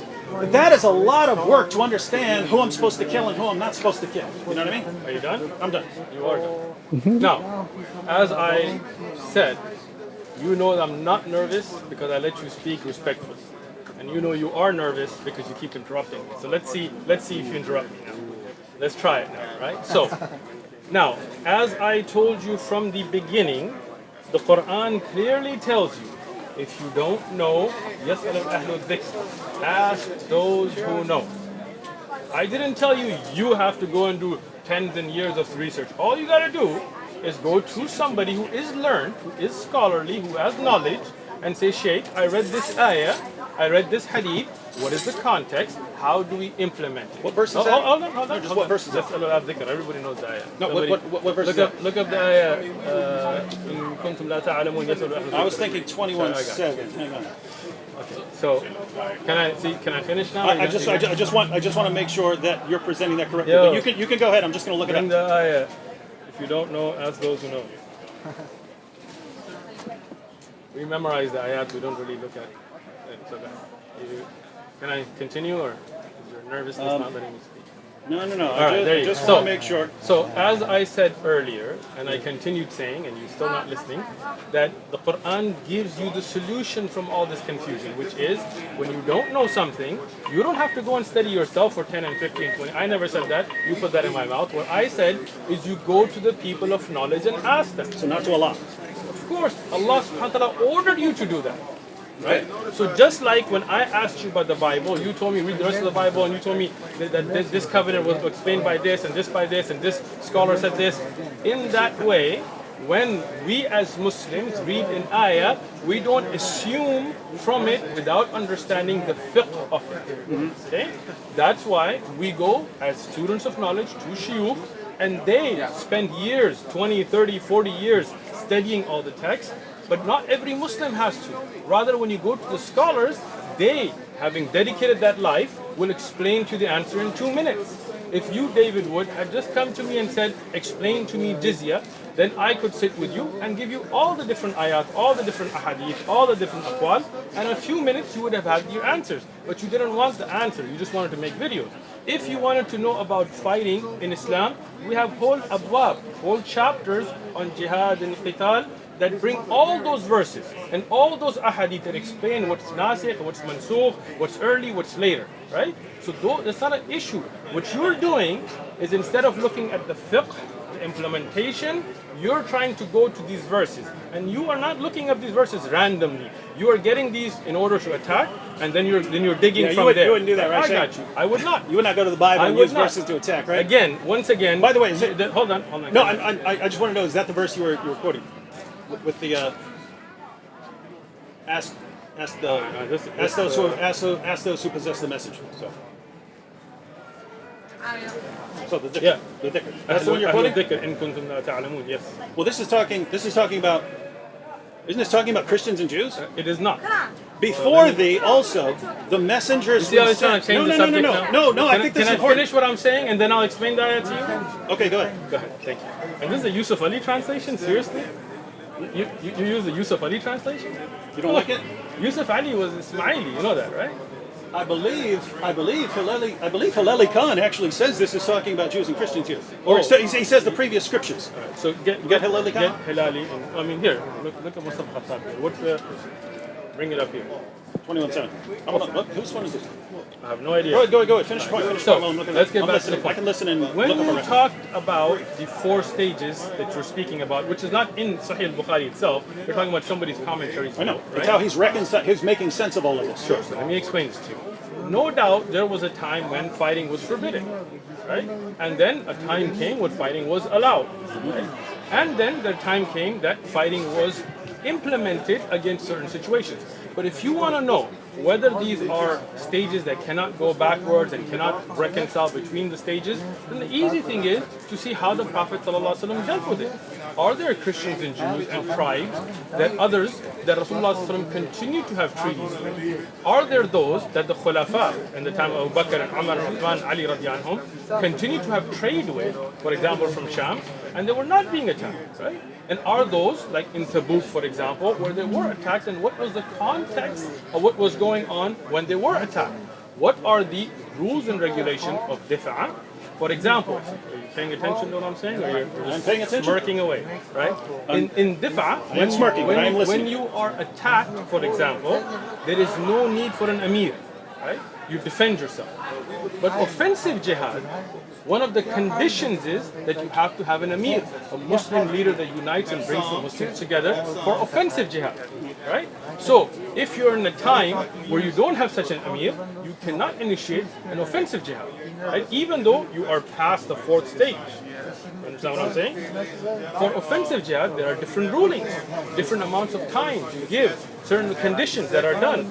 And even in that time, there is the ability for the Khalifa to make pacts with people, peace treaties with people. Understand? If you look at Abbasiyya and Umayyah and others, they made treaties with other... I'm not objecting, just clarification. Do you believe there can be another caliph now? Why not? Okay, just asking. How? Yeah, I don't want to sidetrack, but how would that happen? Would that be like scholars decide on one? I mean, or not just something? scholars, but the Muslim Ummah would come and give bay'ah to a person, and you know, as a consensus to come with one leadership. And we hope Allah will give us a Khalifa soon. Okay, so now do you understand about the 4 stages, or you just didn't pay attention during that part? I understand completely. I just Okay, good. disagree, and it wasn't really my point. What did you disagree with when I said? The point I'm making. If I were to go to, I'm really confused about these passages. Let me go to a scholar. Yeah, right. go ahead. What if the scholar tells me, yeah, you have these 4 stages, and once you reach stage 4, then there's this. Sure. I go to a different scholar, and he says, what? That's nonsense. What are you talking about? Easy answer for you. Just like a Christian. If I went to a Christian preacher and he told me that God made people in His image, and that's why God was white, and black people aren't a part of God, and whatever, or the Christian pastor here in California that was saying that the pulse shooting was a good thing and gays should be shot and so on. As a Christian, he may be a pastor, but you would say, does that come in line with what he's presenting from the biblical scriptures? So we as Muslims say, Zin bil kitab wa sunnah. Oh, God, listen now, bro. No, when a scholar gives you... You just reached the problem. When a scholar gives you clear evidences from the Quran and Sahih Ahadith, then that's the scholar you should follow. When a scholar misinterprets Quran and you can see the evidence is being presented, but I'll give you an example. Let's say a scholar tells you, light this guy on fire, right? And I tell you, David, don't do it, bro, because Rasulullah ﷺ forbid punishing with the fire, right? So now, which scholar are you going to listen to? Allah's the one who punishes with fire. Right? Sure. Yeah. So now, which scholar should you listen to? The one who can back it up. There you go. But that means it comes down to the sources. The problem is when we're reading the sources... Of course, but the difference is the scholar understands the different sources, different ayat, and brings them together to explain it to you. You, David Wood, are just Googling one ayah, not understanding the rest, and trying to make your own interpretation. You're acting like this is me. You're acting like this is me. We're talking about when I'm So for example, in this Surah 21 verse 7, right? So you got Yusuf Ali. Before the also, the apostles we sent were but men. Yeah. I'm giving that as an example. Before the also, the apostles we sent were but men, to whom we granted inspiration. If you realize this not, ask of those who possess the message. Then you read the Hilali Khan, and we sent not before you, O Muhammad, but men to whom we inspired. So ask the people of the reminder, the scriptures, the Torah and the gospel, if you do not know.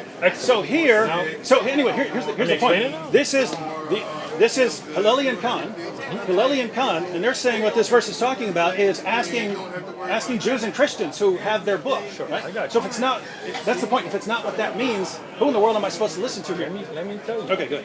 Is Hilali or Yusuf Ali your person you have asked? No, it is not. Yeah, you just Google it, right? No, I went to their translation. That's right there. Yeah, you Googled it, right? You I did not Google it at all. Okay, so you looked it up on the internet, right? Yeah, that's what it says in the Quran. Pull it up. This is not asking a teacher.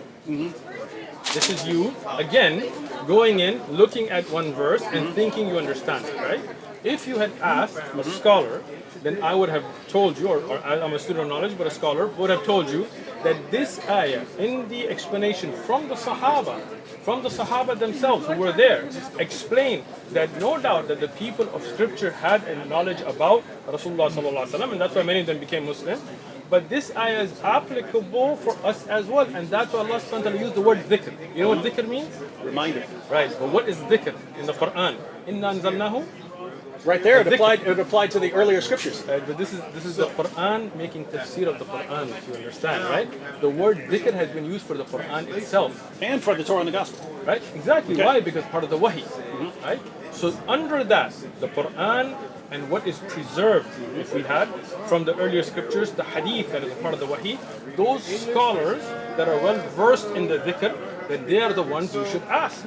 So today, if you go to a scholar who is well versed in the Quran, in the Hadith, then this ayah is as applicable to us as it was to those that I was talking about earlier, that if you knew, then you should have looked at the scriptures which mentioned the Prophet ﷺ and accepted it, right? But this ayah is not nasikh or mansukh. Right? This is where the muhkam, the ability to give hukam, continues. Now, if you ask a scholar today who is well versed in the dhikr, in the Quran, in the Hadith, then they can give you references and explain the concept. No problem, it's very easy. But instead of going to that route, I want to look up this ayah and think that I know what it means. I want to look up this hadith, whether it's strong or weak, and think what it means. Why not just come and say, hey, I want to understand the concept of jizya from a fiqh perspective.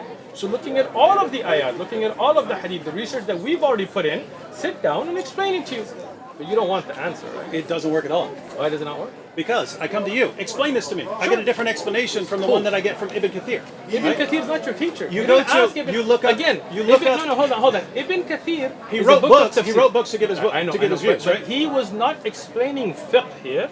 He was explaining an ayah and things that are related. It was not in the implementation. It's not a big book of fiqh. So instead of going to, you didn't go to any other Islamic scholar and ask this question. You went and tried to make your own interpretation based on Ibn Kathir or whatever else. Here, I gave you the answer, right? I gave you the other ayat, other ahadith, but then you didn't like that. You want to continue to make your videos, right? But what I'm saying is, why not come and ask? If you don't want to ask me, not me, go ask another scholar. Sit down with a scholar, a qualified Islamic scholar, and say, I want to understand the ahkam of qital. In our time, what are the ahkam of qital? And a scholar will say, this ayah, this ayah, this ayah, this ayah, this ayah, this hadith, this hadith, this hadith. You don't have to do that research. That's what a scholar does. And with all of that, he'll give you a clear answer. No. But you don't want a clear answer. No. This is the same that's as not, that's not No, you don't want a clear answer. He goes, no, I don't want a clear answer. Let me give you an example, right? So you take a verse like no compulsion. Truth comes out, bro. You take a verse like no compulsion in religion. Sure. You go to something like a scholar. Tafsir Qurtubi. No, again.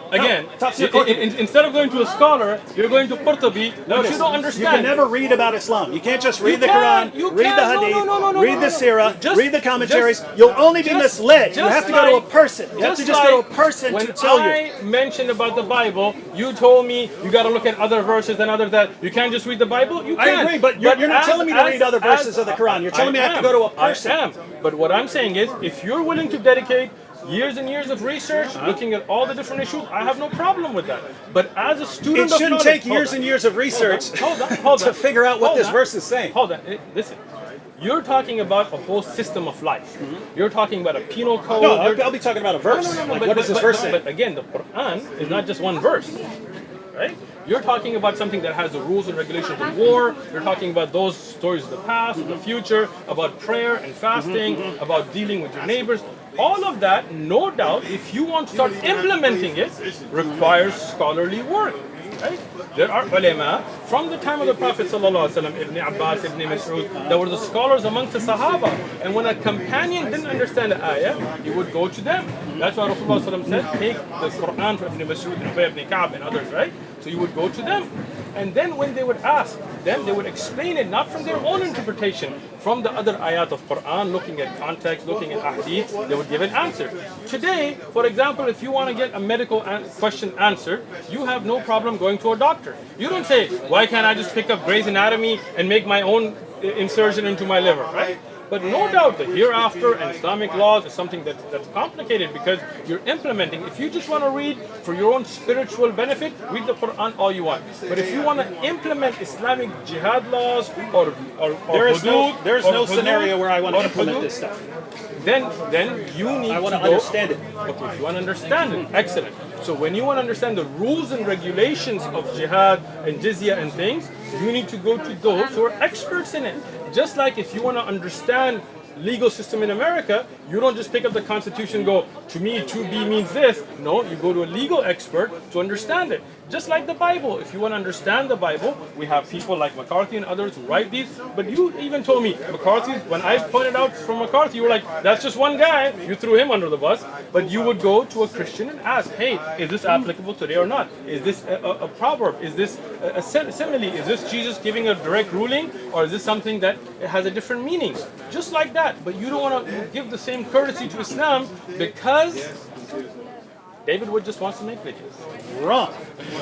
So, and I know we have to be wrapping up here, but We do, yeah. just to explain my perspective here, right? So, back to what I mentioned earlier. And this is not to belabor this particular point, but it's if I were to look it up in the tafsir of Qurtubi. Sure. So I look up this verse.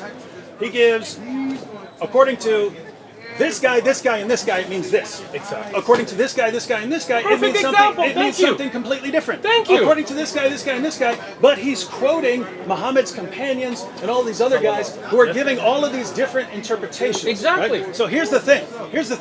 The idea that you just nailed your coffin right the now. idea Go ahead. that the further you go back in time, the less they know. To where not true. Muhammad's companions are walking around, the verse means this, and someone else says, no, it doesn't mean that. It means this, and they're giving completely different interpretations. They're applying completely different hadiths to the situation. They're saying in the historical context for this one was this one. The other one says no, the historical context was that.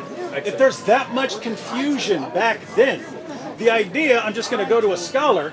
All the scholar could possibly do is explain why there's so much confusion. Nope. Unless everyone back then, except one particular I got you. interpretation, I got you. Go had ahead. it correct. And anyway, here's the point. That wasn't the point? I read a verse. I read a verse of the Quran. I read a verse of the Quran.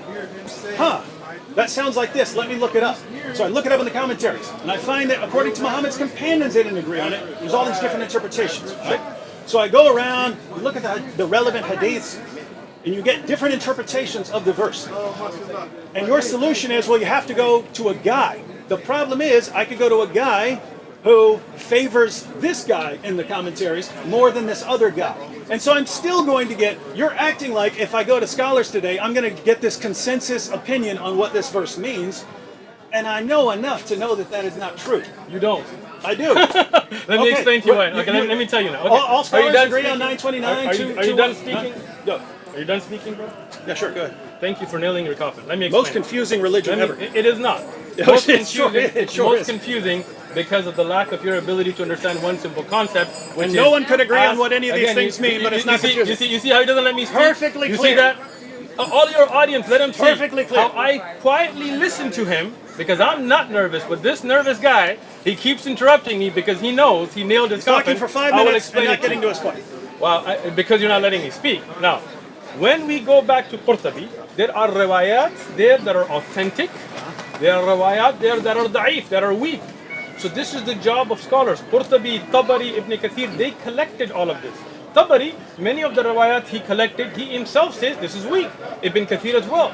These are jami' tafasir. These are tafasir that put together the bigger picture for scholars to go and look at research. But the problem is David Wood is too ignorant to understand. I'm a horrible, evil person. Let me finish. Who gets confused when I get 10 different interpretations of the same verse. Let me finish. When you look at 10 interpretations, the reason you're confused because you don't have enough knowledge or enough sense to ask a scholar. The scholars, what they do, like my teacher, Shaykh Abdul Salam, he has a book of tafsir where he brings those interpretations and says this narration is da'if, it's weak. This is why it's weak. Its chain is weak. Qurtubi mentions it, but it's da'if. Ibn Kathir mentions it, but it's da'if. At-Tabari mentions, but it's weak. And then here is what is authentic. What you should have done is started with a simpler tafsir, like for example tafsir Sa'di, which only gives one opinion. He does not give all these other opinions, which many of the I want to scholars... know all the opinions. Excellent, but then you are not qualified enough to know the weak from the strong, right? Do you know Ilm al-Rijal? You don't, because you don't, do you? If you're saying that Muhammad's companions. Again, you're saying this. We're getting this wrong. You're saying this again, We're getting this and wrong. I've explained this. That is not that the Muhammad's companions sallallahu alaihi wasallam are wrong. It's because many of those narrations are weak in their So chain. people were lying about them. They were not lying. Again, They weren't lying. There is a They're difference. not making them up. There's a difference between kadhab, a lie, and a da'if hadith, right? But when something is not authentically established, we don't rely upon them. You understand? It's not that the companion is lying. It's that people make mistakes. People like yourself. It's a lot of mistakes. People, you make more mistakes than them, so don't get carried away. You took. I don't think so. I don't come up with 10 different interpretations of a single verse. You took Ibn Abbas's narration of one ayah and plugged it somewhere else, right? I didn't. Muslims did. No. So they made a mistake. Who made that website? You don't know. You're the one that told me You it's a don't Shia. know. You told me it's a Shia website. Because of the name, right? And His conspiracy theory is that it's actually atheists. Listen, I didn't make that claim. It could be. But you're making a claim it's Muslims without knowing. This is your false assumption, right? But that ayah has not been explained by Ibn Abbas. You falsified that by misreading a website. Now, like that, there By are other trusting people, these guys. by trusting somebody you don't know, So which is funny. Qurtubi Anyway. is making the mistake of trusting all these different commentators. No. But Again, notice, once if again, notice, no. If Once there's again, 10, no. if Let me there's 10, finish. if Let me Qurtubi finish. You see? if Qurtubi gives Fair. 10, if Qurtubi gives 10 interpretations, and these are all traced back to Muslim scholars, right? If he gives 10 interpretations and 9 of them are wrong, Sure. that means but- means that the false information and the mistakes are massively outnumbering Let me explain this again. the truth. When there are 10 narrations, there will not be 10 different opinions. It will be one will say, for example, it's Makki, one will say it's Madni. One will say this is for this ayah, this is for this ayah, right?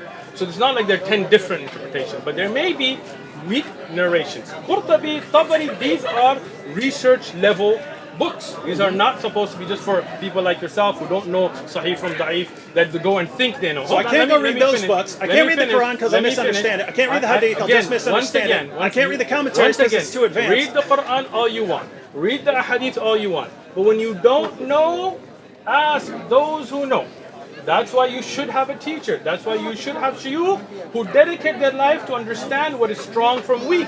Because what happens when you don't, like Christianity today, when you get 3 Christians, you get 4 different Christian beliefs because everybody wants to make up their own beliefs. Now he's attacking right? Christianity. No, I'm giving an example to understand, right? But in Islam, alhamdulillah, Allah protected the Quran. One, with the Arabic language, so we can learn it and understand it, so we can know the meanings of words. can't know it. Yes, we can. Secondly, we have alhamdulillah the Quran that explains the Quran. We have ayat that make tafsir of ayat. Alhamdulillah. There are things where there are clear, sahih, authentic ahadith from Rasulullah sallallahu alaihi wasallam that explain the ayah. There are authentic narrations from Sahaba and Tabi'un and the ulama of Islam that took these, right? They But can't the even agree problem- on the the meaning of a problem word. is that they do. The problem No, they is, don't. Let me finish. I'm saying no, they don't. Let me finish. Right? When you look at the meanings of words, Jami' tafasir will give you everything that is reported, right? But no, for example, no scholar in Islam says Qul huwallahu ahad doesn't mean that Allah is one. Right? No scholar does that, right? Rather they come to a consensus, ijma', and much of tafsir is bil ijma', is by consensus. And kutub of tafsir explain that. But your problem is you don't want to ask somebody who knows. You want to go and read here and read there, misunderstanding those ayat, It's and too then try to confusing, man. implement it. It's It's very too simple. confusing. Very simple. The most confusing Ask religion out the there. people of knowledge. Is that difficult for you? Well, let me slow it down. Ask the people of knowledge. And You if have I sign go, language? You want me to do sign language for if you? I go to कौन सी Maliki, ज़बान if I go to बोलूँ a यार? Maliki Urdu scholar, बोलो। I go to a Maliki scholar, a Hanafi scholar. You think Malikis and Hanafis have difference in tafsir? That's how ignorant you are? Whoa, whoa, whoa. So, well, you're the one talking about implementation. Yeah. So if you're talking So- about so- executing apostates, Excellent. they do have differences. They do. What's the Maliki opinion? The Can you name me remember- one Maliki fiqh book? listen. Name one Maliki listen, fiqh listen, book. listen, You will listen, win listen, right now. listen. Name one I Maliki think- fiqh book. Look, I think you're trying Name to deceive one everyone. Maliki fiqh book. Just one. Let me break this down. Name to me one Maliki fiqh book. Not the point. You can tell me if I'm wrong. He doesn't know. You tell me if I'm wrong. He doesn't know I a single. don't Okay, remember whose name interpretation me. I went. Name Notice he me just one- dodged this. No, I'm not. I'm He not. just I'm dodged this. showing your ignorance. Am I right or Name wrong? me one Shafi'i fiqh book. Just answer Name if me I'm one right. Hanafi fiqh book. I can't. Name me one I- Hanbali fiqh book. I- Name me one Zahiri fiqh book. Dodging the You issue. don't He know a knows what the single issue's coming. fiqh book's He name. knows what the issue is coming. He knows what the issue is coming. Go ahead, bring it. You go to one of these schools. Okay. It says that if you're going to execute someone for apostasy, Okay. you have to give them a waiting period, Okay. a certain number of days, right? All 3 of days them or said something that, like that, but right? No, some of them say you don't have to. I would have to look it up. You know, Look it up where? You know I'm right. I Look did it this. up where? No, you're not right. I made my All video of on the this 10 madahib- years ago. All of the madahib agree That you have if to. you're going to, you have to. to. You have to give that So if person a I, chance. so if I quote someone who says Listen, otherwise, Listen. don't they disagree listen. as well on whether female Listen. apostates are to be Listen. executed or Listen. not? Let me explain Is this. there a disagreement among the let four me- schools? let me Is there a explain. disagreement among the four schools Let me on whether explain. female apostates are killed like male apostates? Not mu'tamidan, right? But you don't even know what that means, so I gotta explain it to you. okay? Explain it. When you say a Shafi'i book, or a Maliki book, or a Hanafi book, or a Hanbali book, or a Zahiri book, many scholars, thousands or hundreds of thousands within that madhab wrote books. Many of them were wrong about things. Many of them Scholars got it wrong? Scholars, yeah, people. Man, Oh I'm man, glad I didn't go to Oh, those scholars. I'm glad that you think that Christian scholars never get anything wrong, right? I'm glad I didn't go to those scholars. Gotcha. I'm glad Gotcha I'm again. glad I didn't go to those scholars because the Gotcha only again. place you So- can so go you're to telling me- understand what the you're Quran telling- is you're saying telling is me to a scholar, Christian but they'll scholars- give you different Listen, interpretations. You're saying Christian scholars never get anything wrong? Christian Bro, it's scholars over. get It's all over. kinds You're of things. done. Wallahi, you're done. If you have a Wallahi, verse that is you're done. commanding me how to act in the Like, world, Christian scholars never get anything wrong. Is that true? no. Well, I'm glad I didn't go to those scholars, right? Look. He's, Oh, come on, he's man, interpreting. you're done. You're interpreting. Now, let me you're explain the interpreting. point Hang to on. you. You're interpreting me as saying that Muslim scholars can get something wrong. Shame They on can. me because I wouldn't. No. Muslim scholars can. absolutely not. I'm saying if you're claiming. You're acting like there's this consensus. You pick a scholar, On you go to certain a, issues, you go to on a certain scholar. issues there are ijma. On certain issues there is ijma. Certain issues there is khilaf. Yes. We study those. Now let me Yes, explain the yes, madahib. yes. Here's- Let me benefit No, you hang on. by You letting talked you for learn like 10 something. minutes straight. I'll keep this I short. wasn't even done. You interrupted me. I'll keep this short. You interrupted me. I'll keep this short. Go ahead. You always say that and then you go on. I'll keep Go it ahead. very short. Go ahead, bro. I got you. Keep this very short. So, in Christianity, there are consensus issues. In Islam, there are consensus issues. Right? Agree? When we look up the issues where there are disagreements Sure. in Islam, Sure. it's things like fight those who do not believe in Allah, Sure. And how to Christianity. carry out Sure. apostasy Oh, laws. you think all those crusades and all those battles for the No, cross they're weren't not under get- the they're- Bible? They're not getting that from there. They didn't use the Bible to justify crusades? Oh! No. You're as No, ignorant of history what as you verse? are of What verse? Islam. What are they using? Excellent. What verse- excellent, what verse are they excellent. using I'll to- tell you what. Hold on. to slaughter hold on. people? Hold on. If Love you your go- enemies. If that's what the Crusaders said when they raped, massacred with the cross. I'm saying where love did your they- enemies. I'm right? saying where did they get it from? Excellent. Do this when you go home. Look up the Pope's writings using the Bible The Popes? to justify. Yes. What verse? Give me a verse that you could use. Look, I am not the one that studies the Bible or the Pope. I didn't come with that claim. You But spend I'll tell every you week what. attacking the Bible. You can't No, give me no, one no, verse no, that could listen, be used to listen, justify the listen. Crusades. Look, there are plenty of verses that they have used. Just one. I want one. One verse that would actually, in context, from a Sure, scholar, no problem. be used to justify. You want just the verse? No problem. I got you.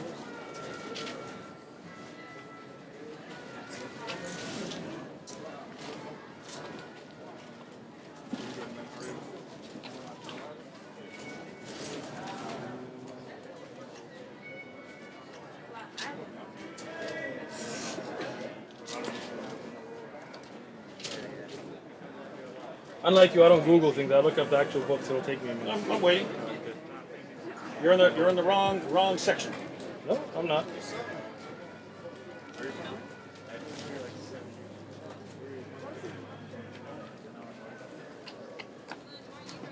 Looking for Luke 19:27? Try that one. Luke You got- 19:27. you got it highlighted. All right, I You do. got it highlighted. I do. But bring here those enemies of mine who did not want me to reign over them and slay them before me. Can this verse not be used to slaughter people? If Thank anyone, you. no. Thank you. If anyone, Thank you. If you think people can be that sloppy, because what happens when you read it in context? Oh, now we need. Okay. So now look at. That's a perfect example. Excellent, it You is. go to Luke 19:27. You start reading at verse 12. Okay. Jesus is telling a story. He tells a Excellent. story Yes. about a king. And what's the point king of the goes story? away. To give you a lesson. No, it's to use the sentence. The story is not to give you a Yes. lesson. It's And not- this is it's not a command. And why? Listen, when you have It's the king in such the story who trouble- says I this. got you. Okay. But when you give stories, you are giving your disciples a lesson. And if you're saying that no Christian has ever used this verse, Show me one.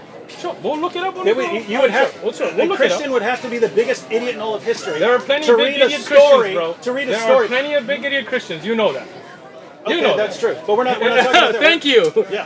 Hitler quoted Bible verses in his speeches. Is that not true? Yeah, he also said he preferred Islam to Christianity. But he did quote biblical verses True. to Is he- promote is his he a- genocide. is he a So scholar? are there Christians? Is he a scholar? Are there Christians who use biblical verses to massacre and kill? You have just proven yourself to be wrong. Thank you very much, David Wood, for coming out. Have a good Absolutely trip. not. You were talking about consensus of scholars, and you name a bunch of people who Look, aren't scholars. look. Following what You any said, random no, person you who picks said- up a Bible. You said that a Muslim who just picks up the Quran can misunderstand these ayat. I agree. And I told you that the same is true for the Bible, and you said, show me a verse No. that a Christian could pick up and read and misuse it to kill people. I showed it to you, Absolute and you nonsense. admitted on No. camera that No. a person who believed in Jesus, according to his own admission, Any literate person Hitler who reads that used them. sees that it's Now, a story. He go home. literally starts. Go home. The passage literally starts with, "And he told I them a understand. parable." But there are Christians that you will find Where? that have taken. Sure, we'll look it up. When you go home, look up the A Pope. Christian quoted 1927. Hold on, listen. When you go home, look up the Pope's writings to justify the crusade. And look at the biblical verses that were used. How's that, Dave? I'm still waiting for Are you one. going to look it up when you go home? The Pope's writings to justify You the look it up. crusade. Send me the verses. Okay, let's do it. Send me the verses. Send me the verses. All right, and if you find them, you're going to admit that you were wrong. If you you're still not understanding the point. You're talking. If I find you what you're asking for, will you admit you're wrong? Yes or no? It's a pretty simple question, Dave. If you show me, if you show me That popes use the Bible to justify massacring people. not the challenge I issued. Not the challenge I issued. Why not? The challenge I issued was you have all of these disagreements on things like carrying out apostasy laws and things like that, right? Among scholars, If I among find schools you of thought, Christian among scholars schools of thought that have used if you biblical have- verses to kill people. If you have How's that? no, you have to show that there's disagreement. You have to show that there's actual So you disagreement. mean there's agreement that you should kill people on those verses? No. So I'm assuming if somebody misunderstood it, like the Pope, that there are others who would disagree with him. Not? No, you're, No? you're still not getting the situation. If you, All right, if I find some you the pope, here, Pope- give me an Okay, example. go ahead. If some pope said the reason we're going to go kill people Muslims. is because Luke 19:27 Sure. says it. Okay. Right? Okay.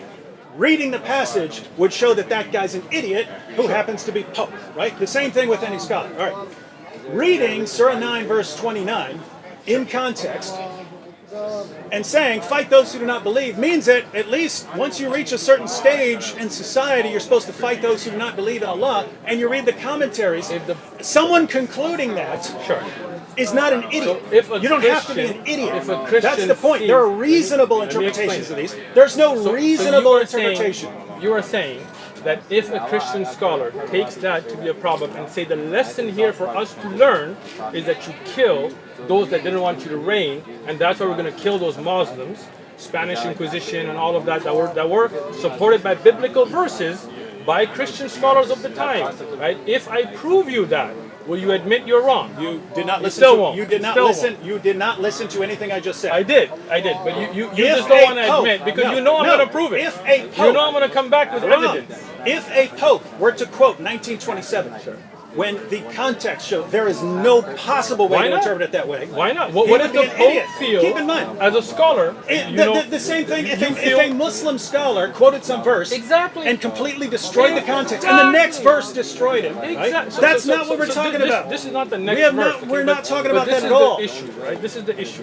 When I showed you all those other verses as well, the problem was that you were all like, well, read the other part, read this, read that, right? And there are Christians, scholars and others, experts in the Bible that have used biblical verses to carry out horrible, horrendous crimes. Not the point. Now, when I am telling to you that I'll bring you those evidences, names, and which verses and everything, you are still trying to find a back way out because you know I'm going to find it, and you know you're going to be proven wrong again. You missed the point entirely. I'm saying you take any of these verses and say this means we should go kill people. Sure. You would have to either be insane or have some all agenda. those Here's what you Christian can say. scholars were Here's insane here's what you can say about Christianity and Islam. There are people who have agendas Sure. who will knowingly distort the meanings of verses in order to get what they want. I'm sure you'd so say you- that. so I'm you- sure you you would don't- say that about ISIS, right? That they're distorting I passages, agree. right? They're distorting I passages. agree. Yeah, yeah. So you would that's say there not is the point. no Christian that sincerely believes that killing homosexuals is a biblical order on it. If a Again. Christian tried to apply that today, I would regard him as insane Really? or So all the- massive agenda. Massive agenda. So Mr. Anderson, the Christian preacher from Arizona, If he who says did homosexuals, say that according to homosexuals- Christianity, Yeah, should be put to death. executed, I would. You haven't I would watched his video. No. Then Preacher Anderson, go watch his news Okay. footage where he shows the Bible and says that is the ruling in Christianity for there is no ruling in Christianity. You'd have to That's go what he to said. the old That's covenant. what he said. And therefore He said- he'd he be showed- ignoring the entire new covenant. So now you are caught on tape. I'm not caught. A Christian Is he a scholar? preacher. He is a He's a scholar of the respected Bible. scholar? Yes, he is. A respected feels scholar. He is, yes. Oh, he feels he is. Oh, he has a large following. He has degrees. He Okay. has, right? So when we now, read- now he's caught. when Now we he's read- caught. Watch not him run. caught at all. A Christian scholar, I said- a minister I said- with a following, I said, if you using interpret- the biblical verses, feels that the order for him is Did that, with not context, deny is that it. you, Did is that, not is that deny it. homosexuals I said you'd should have to put be to insane death. or you'd So have you're to have saying- an agenda. So which one I is said it? he's gonna- you Which think one he is has an it? agenda? You don't think think he so? has an agenda? I don't know. I'm not Okay. going to assume that. Some people don't like certain people. and Preacher use Anderson, passages. David Wood is saying you're either insane or have an agenda. I am. Check. If you're You saying, guys- if you're I'll saying tell you what. homosexuals should be I'll tell you what. executed I'll tell you what. under You the guys- new covenant, You guys work it out amongst your Christian selves and then come to us and talk about it. yeah, and Thank you very and then much. tell me how many Christians are executing homosexuals? Plenty. Yeah, plenty. You how many haven't been- jihadis you are haven't slaughtering been- people in the no, name of wait, Allah? Listen. You haven't been to South Sudan. You haven't been to Russia. You haven't been to other places where there are homosexuals being killed in the name of Christianity. the You name haven't. of Islam? Yeah, there are, of course. We already agreed earlier that many people can misunderstand things and people's actions are not an evidence. But scripturally, can people misunderstand the Bible? Even scholars, you have been proven, and you threw the poor Anderson still- guy you under the bus. you still- Preacher you Anderson, still did not Preacher understand the Anderson, point even at though all. I may not agree with you on a lot of things, but I do feel pretty bad that David threw you under the bus.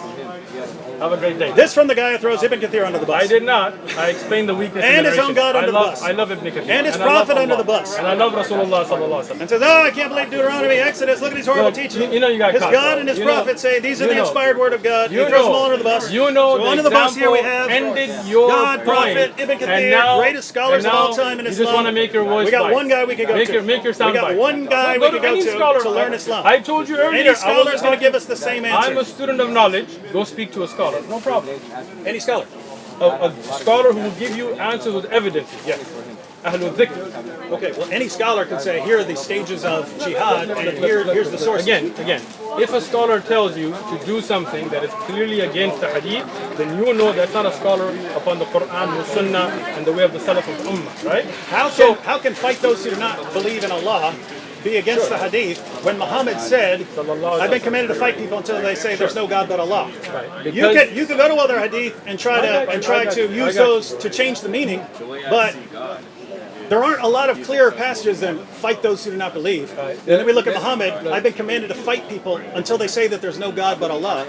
And if you get to a position where you say, oh, but in order to understand those, you have to... When the Quran says, but if they incline towards peace, then incline towards it too. Wrong then, passage. Then what? No. Not But isn't the 929, Quran, right?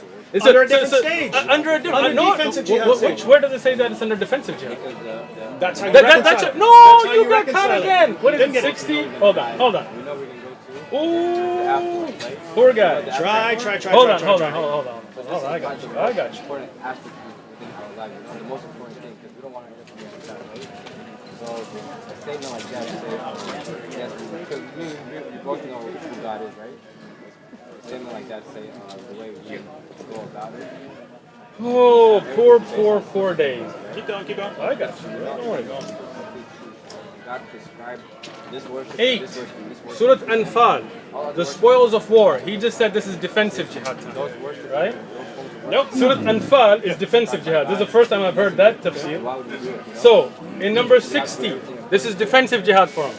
Prepare against them what you believers can of military power and cavalry to deter Allah's enemies and the enemies as well as other enemies unknown to you but known to God. This is offensive right now.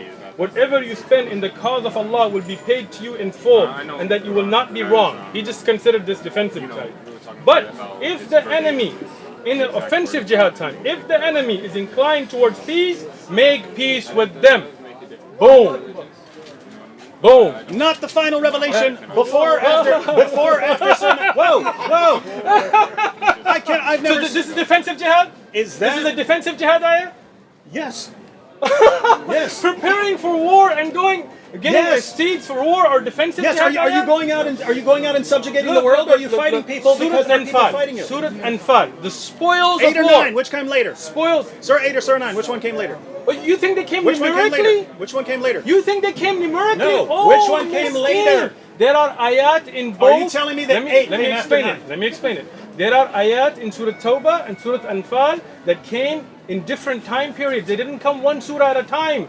You miskin guy, you didn't know this? These surahs are not revealed one at a time. There were ayat revealed in the 8th surah. 929, before or after that? I don't have to look that up. But this is offensive jihad. You don't know? And I don't know Okay. everything, bro. I got you. But here, even with offensive jihad, Allah says that if the enemy is inclined towards peace, make peace. This surah is called Anfal, which is the spoils of war, which are not from defensive jihad. Boom! David Woods, ignorance Wrong! proven again. Fight. Put it. So Ghanima came from defensive jihad? Let me put this slightly differently. Ghanima comes from defensive If jihad. that were Allah's final ruling, just as the earlier rulings about fighting people who are attacking you or something like that, right? If those are the final rulings, you wouldn't need 929. Why You wouldn't not? need fight those who do Why not not? believe in Allah. No. You don't understand the ayah. You wouldn't need the extra verse. Let me explain it. Right? When you have a time when you talk about the ayat about Quran coming, they are coming during different battles. And if an ayat comes about a battle during Hunayn or Badr or Uhud or any of those, it doesn't mean that other ayat about jihad will not be revealed during other battles. It's not like those are enough. No. Allah subhanahu wa ta'ala gives you more rulings, more explanation, more encouragement. These are part of how the Quran was revealed. The Quran is not revealed Surah 8 and Surah 9. Ayat are revealed in context of what's going on. That's why even some ayat in Surah Al-Baqarah are going to be early and some are going to be later. This is why surahs are not revealed chunks, but rather for us to understand the That's context. all a smoke screen. You know 929 was revealed after that. Come I on. don't know that. You know that? Swear to God that you think I know that. Wow. I don't. Right? And I you don't think you know- either. I think you you know don't that. either. How do you know that? Because what? Over and over again it talks about. How do you know that the surah in the ayah in Surah Tawbah is after that of Anfal? Give me evidence now. You don't. You don't Here you know. go, I just do you happen know? to have How it do with you me. know that then? You're You saying- don't know. You're saying that's before the revelations in I 929. said I don't know. Okay. I have to look at the Asbab check it out, al-Nuzul. check it out. But you said you do know that, so I'm asking where's the evidence for you knowing that? You've got none. Zero. Zilch. None. And None. I won't be able to look it up, right? No, tell me. Go ahead. Look it up. How do you know that already? You said you know that already. So Surah go ahead. 9 is the last major surah revealed. Man. Surah 9 is the last major surah of the Quran revealed. He doesn't even know the ayat and how they were revealed. What's the last ayat revealed in the Quran? 100 and... Oh wait, no. 100. I thought you were saying the last chapter. It's the one. Your religion's been completed. It is not. Miskeen. He doesn't know. See, this is the problem. You guys need to know. This man doesn't know about Islam. He just pretends. He plays it on TV. He just quotes your sources, Look, and then all the wants, sources are wrong. All he wants, Ibn Kathir, all he wants, bye-bye. You can't read all the he Quran wants and understand is your it. money. You can't. Right? You see? That's all This- he wants. I'm sorry. Be honest, bro. Be honest. My honest livelihood is about it. under the shade of my spear. It is. Your livelihood is under the shade of your lies. This from the guy who wants Your livelihood is under the shade of your lies. Jews and Christians have Be to pay the honest. jizya. Be honest, bro. You see this? You see this? Now you can't answer.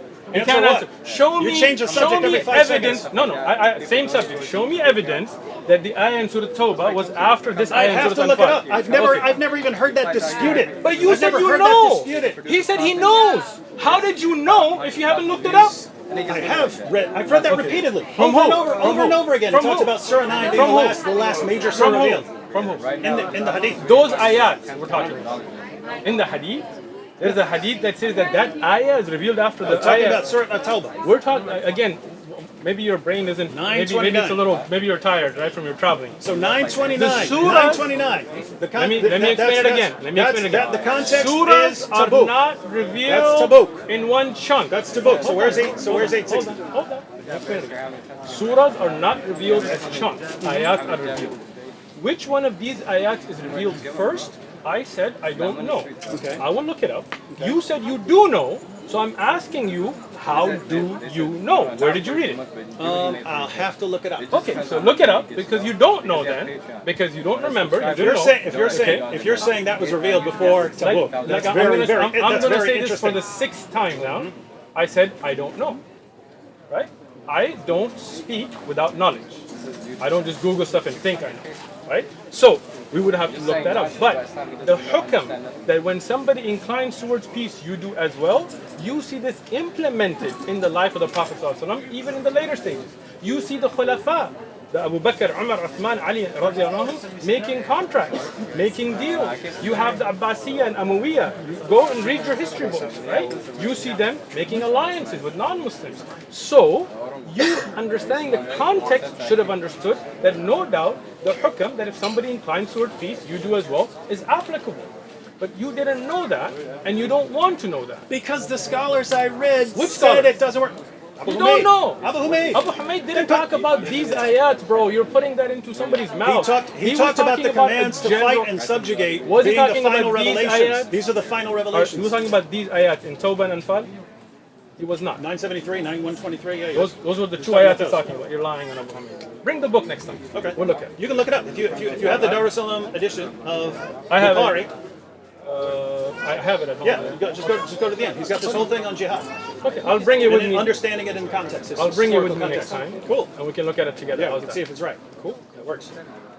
Maybe. You will become Muslim. No, maybe we can. Maybe one Maybe day we we- can actually get to this. Because Look, that's bro, why I came. you- Look at this you- thing listen. getting all raggedy. I know, man. Because I carried it out here 50 times. Take a new one. And still can't find what this is.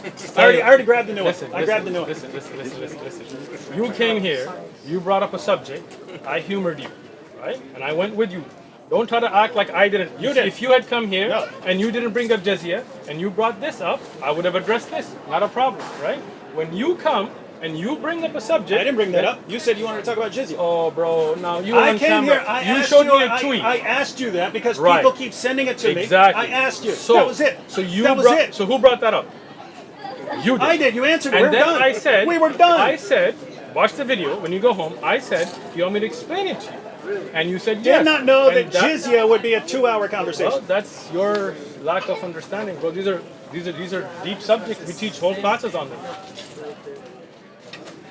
It's too bad the Quran just couldn't be clear the first time. The Quran is as clear as it gets. It's too bad you're too ignorant to understand it. As clear as it gets. Let me So say that all the this to you. scholars got it wrong. Again, once until again. we get to once again. Shaykh Uthman. Once again. Kathir I got it never wrong. said all the scholars got it wrong. I never said they come to me. I said go to the people of knowledge. And Dave just has some issue I don't know who else to trying go to understand besides it. No problem, come to me. That's what I did. So when I explained to you then, instead of understanding, you just wanted to debate. To be honest, right?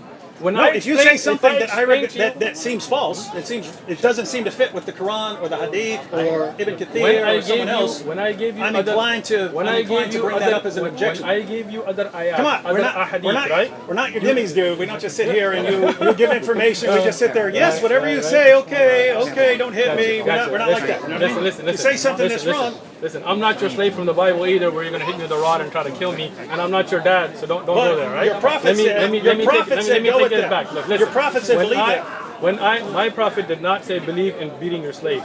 You're lying on Your my prophet, prophet as affirmed. you have said. Your prophet, in fact, Stop. no. Your God, Surah 5 verse 43. The Jews, 5:30. 543 of the Half an hour Quran. past The now. Jews come to Muhammad to settle dispute, and Allah says, why do they come to you when they have the Torah?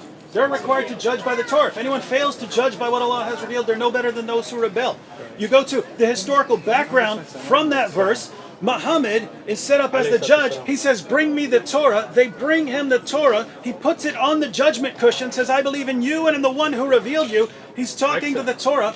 In Ibn Asad, the Jews come to him and they say, do you really believe in this Torah that we have with us? He says, yes, I do, but you've broken your covenant. Over and over again, he affirms the inspiration, preservation, and authority of the Torah in the possession of the Jews. According to the Quran, Jesus affirmed the Torah that he had between his hands. So everyone's affirming the Torah, and somehow we don't believe in that Torah, even though all your books here are quoting the Torah. Are you done? Your tracks are. Are you done? So Allah says, Are you believe done? the Torah. Are you done? You see this? He doesn't want me to speak. Muhammad says, believe the 'cause he Torah. knows. Right, when Allah says in the same surah earlier, this is the problem with context that you don't worry about, right? Is that those are people also that wrote things with their own hands and attributed to Allah. Same surah? Let me finish. Same surah? Same surah. Which surah? Bring it. I just explained it to your other little Christian friend. Which surah? Here's the Quran. Here's the Quran. I quoted 543. Same surah. I got you, bro. Relax. They wrote it with their own hands. Yeah, let me use a better translation. I hate using all these translations. Give me the. What happened in the Quran that was sitting?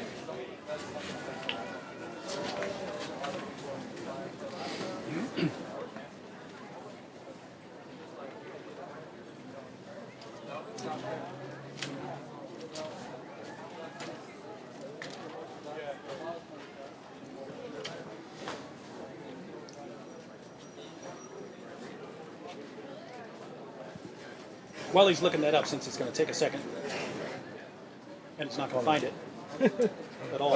Hold on. You're looking for Surah 279, but that's a different chapter. So 543, Jews come to Muhammad to settle the dispute. Allah says, why are they coming to you when they have the Torah? So apparently the Torah is the judge that they're commanded to judge by. A few verses later, Christians are told to judge by the gospel. People of the gospel judge by what Allah has revealed therein. Next verse, Muslims are commanded to judge by the Quran. So you get this different perspective, that the different groups have their different revelations, and they have to judge by them because all those revelations are from God. But eventually some Muslims started looking into the Torah and the Gospel, realizing, wait a minute, all these scriptures that were affirmed as the Word of God by Allah and Muhammad, is the inspired, preserved, authoritative Word of God, still authoritative, they don't line up with the Quran at all. Therefore, they must have been corrupted. Oh, David Wood. What's that? Surah 5, verse 41. Today, this is the end of David Wood. O Messenger, let not those who hurry to fail and to disbelieve grieve you. Of such who say we believe with their mouths, but their hearts have no faith. And of the Jews are men who listen much eagerly to lies, and listen to those who have come before you. And they change the words from their places. You said same right. surah. No, you said right. Same surah. You said right. No, same surah. You said they wrote it. Yes, You didn't say they wrote it. changed the words of God from their places. Whoa. And That's they're not what given you to said. take this, but they have not become beware. Whoever Allah Not wants what to you put said. in fitna. This is the Not what you ayah said. in the same surah Okay. before. No, Look. hold on, Dave. This shows. You've this, got- no, hold on. You I'm got caught. having trouble- You got caught. I'm having Your trouble career taking you as ended not being now. deceptive right now. Your career You know ended that's now. not what it Let said. me just read. You know that's not Let what me it just said. read. You know it. Let me just read. 100% Let me you know just you're read. wrong. Let me read. Okay. Here, when we talk about those Jews that changed their scripture, Didn't say this. this change is the this is scripture. they took those words out of their place While they're This speaking? is changing. While they're speaking? No. While they're speaking who or are in given, the text? Who are given, right? So listen to others who have not come. They have changed the words. Which words are these? They changed the words of what was revealed to them from their places. Hold on. And say that if you were given this, take it. But if you are not given this, beware. And whoever Allah wants to put into a fitna and error, you cannot do nothing against them. Those are the ones whose hearts have not been purified. Now this ayah that shows that they changed the words is before In the text? the ayah. In the text, it says they changed the words in the text. Because there are two ways to change the words, right? Hang on. Because look, we read Surah 3, verse 78. There is among them a section who distort the book with their tongues. Exactly. As they read, you would think it is a part of the book. Yes, exactly. They distort it with their tongues. Yes, that means it's corrupted? The text is corrupted? Yes, because... Whoa, he said yes. Are there Muslims who distort the Quran with their words? Are there Muslims who distort the Quran with their words? Let me finish what I'm saying. Let me finish, right? You've just proven the Quran is corrupt. No, I have not. Yes, you did. I have 100%. Hold on. When you see those that change the words, and Allah is warning you about them before those ayat, From their places. And from their How can places. they change them if they don't still have them? Hold on. They have, and they have changed them, right? So this is where you see that Allah subhanahu wa ta'ala warned about this before we go forward in the same. When I told you in the same surah, and I found it for you, now wait.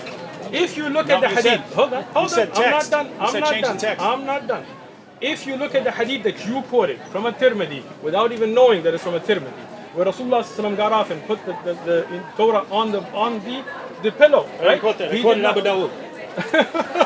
Miskeen is going to go home and find it that it's not in Abu Dawud, but it's okay.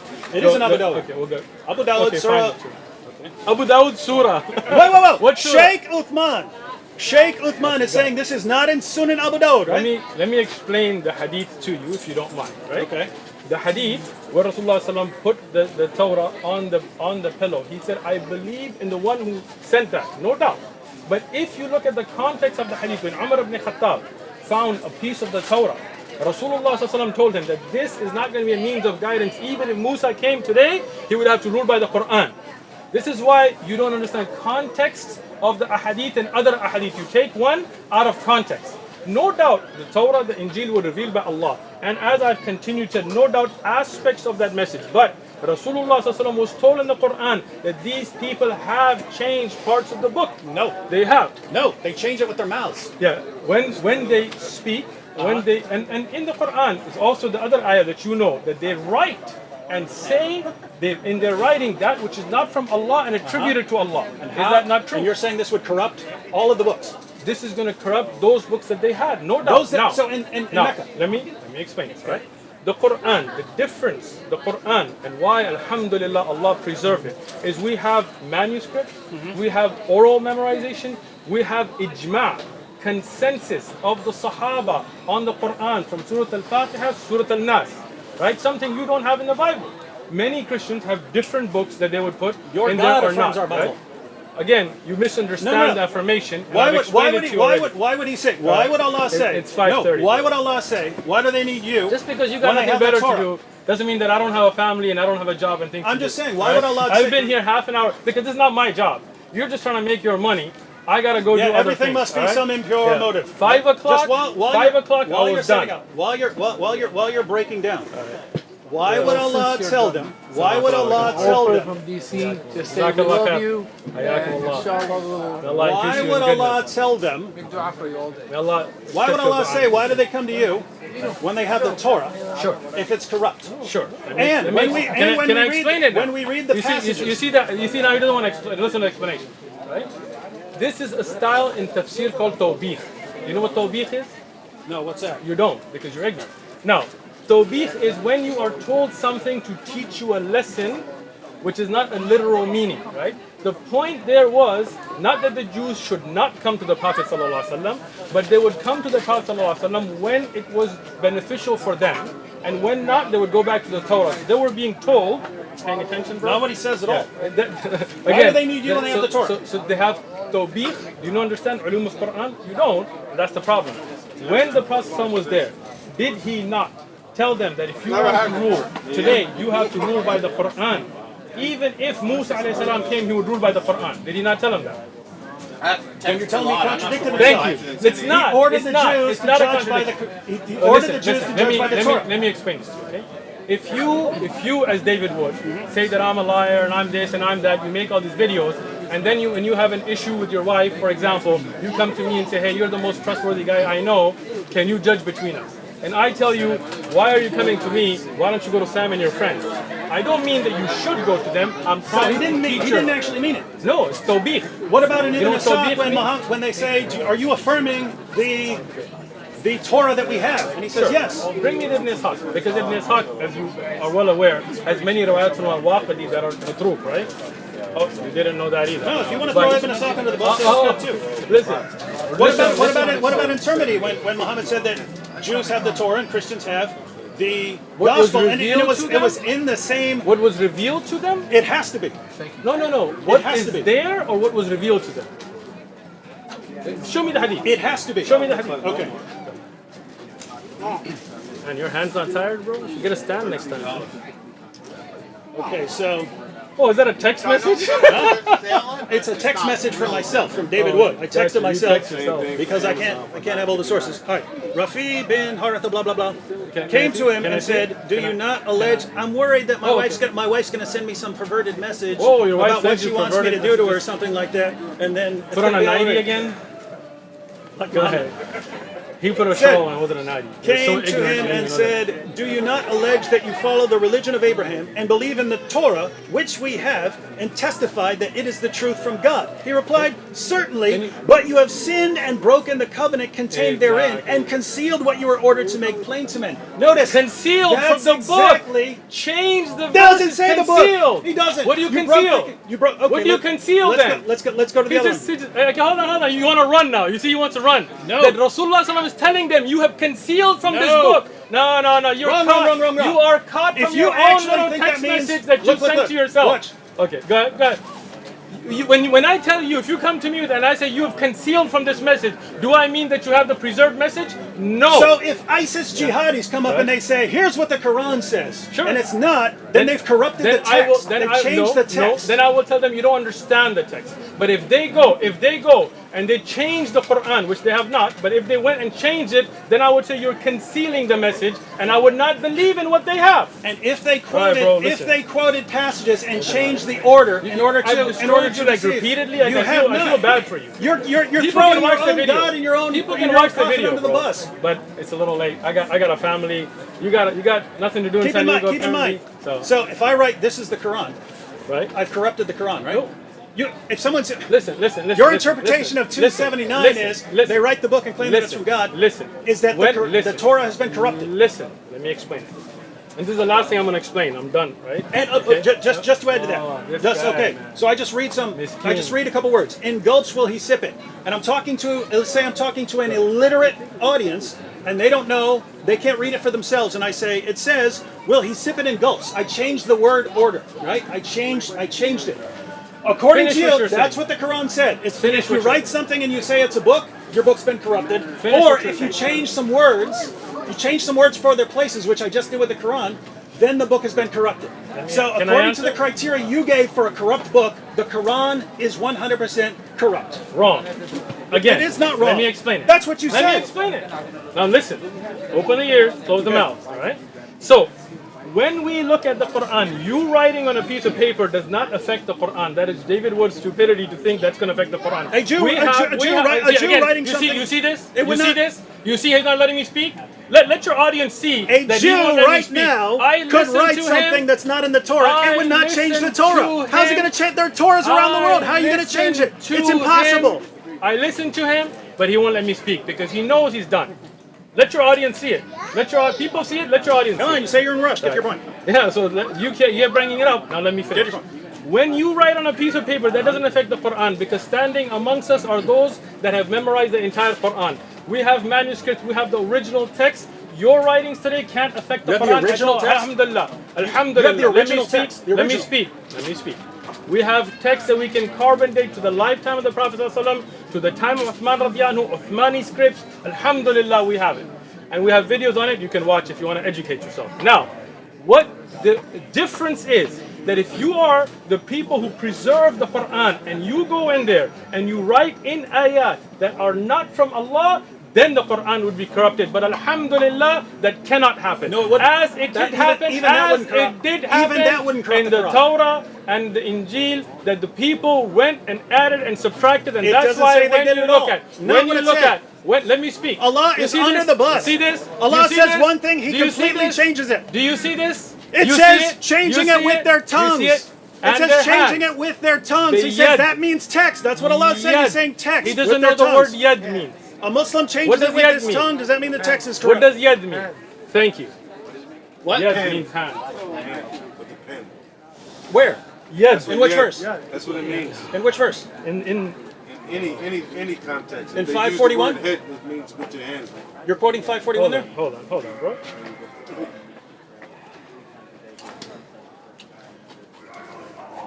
Are you going to Surah 279? I am. Oh my goodness. Of course. Hold on. Wait, Hold are we on. gonna- are we gonna Let look me at the- finish. are we Let gonna- me finish. Let me finish. Are we going to look at the commentaries? No one agrees with you. Hold on. I But, appreciate. but, I appreciate but nobody agrees. what do they know? I'm just gonna show you something. Come here, Muawiyah. Come here. This is the last point I'm making. I'm out. Okay. Read this word in Yes, Arabic. we know it's hand Read the word. in 279. That's not talking about changing. ID him with their hand. Done. We know that.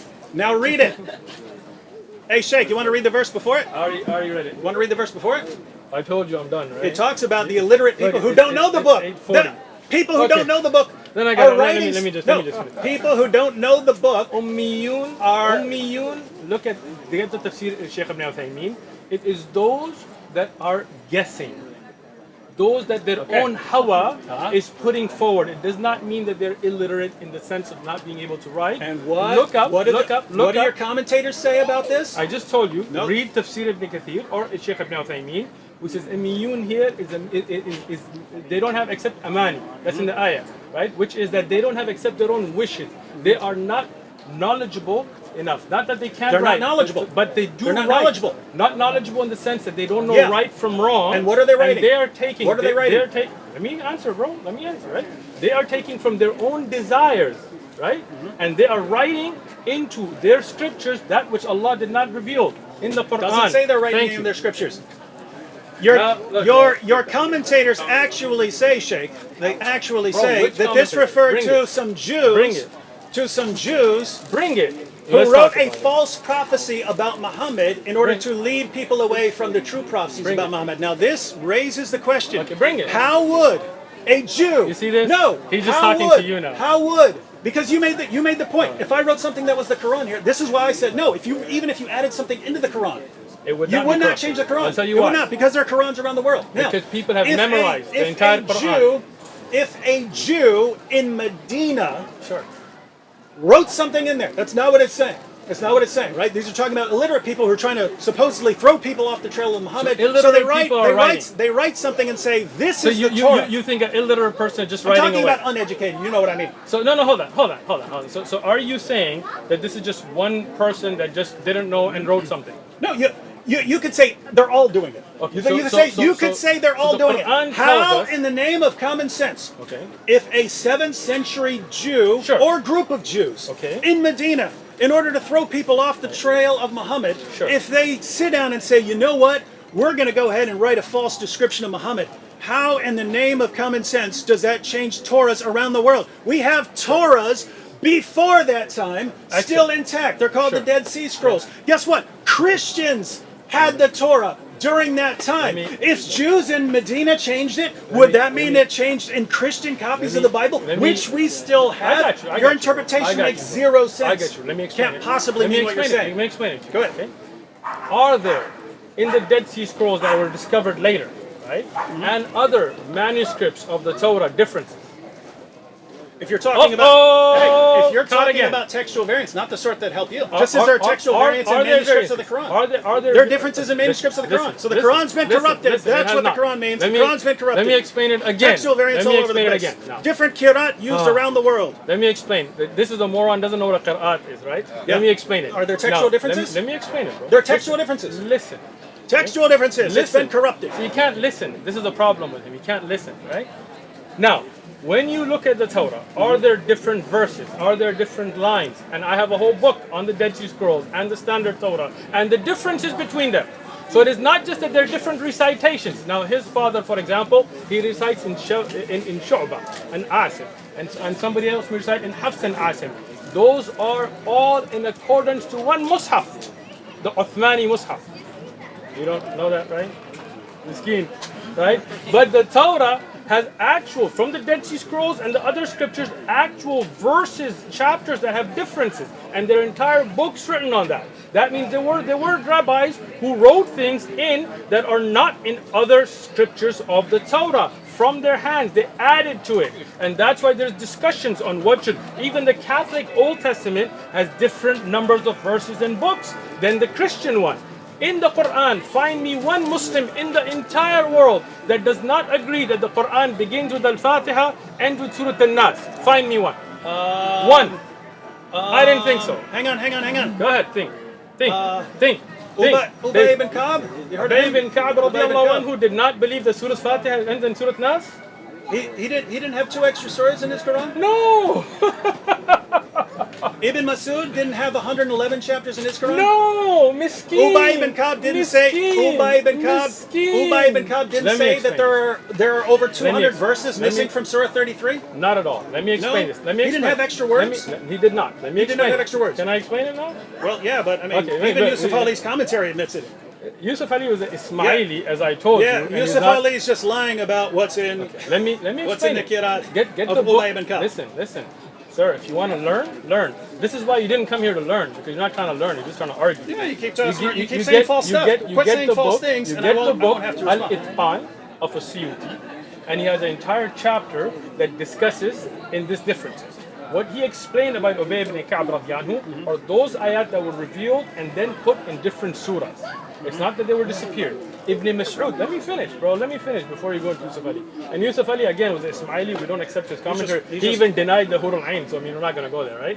But now when we go to the Yusuf Ali, I said that in the beginning. When you first pulled that out, I told you Yusuf Ali, he's Ismaili.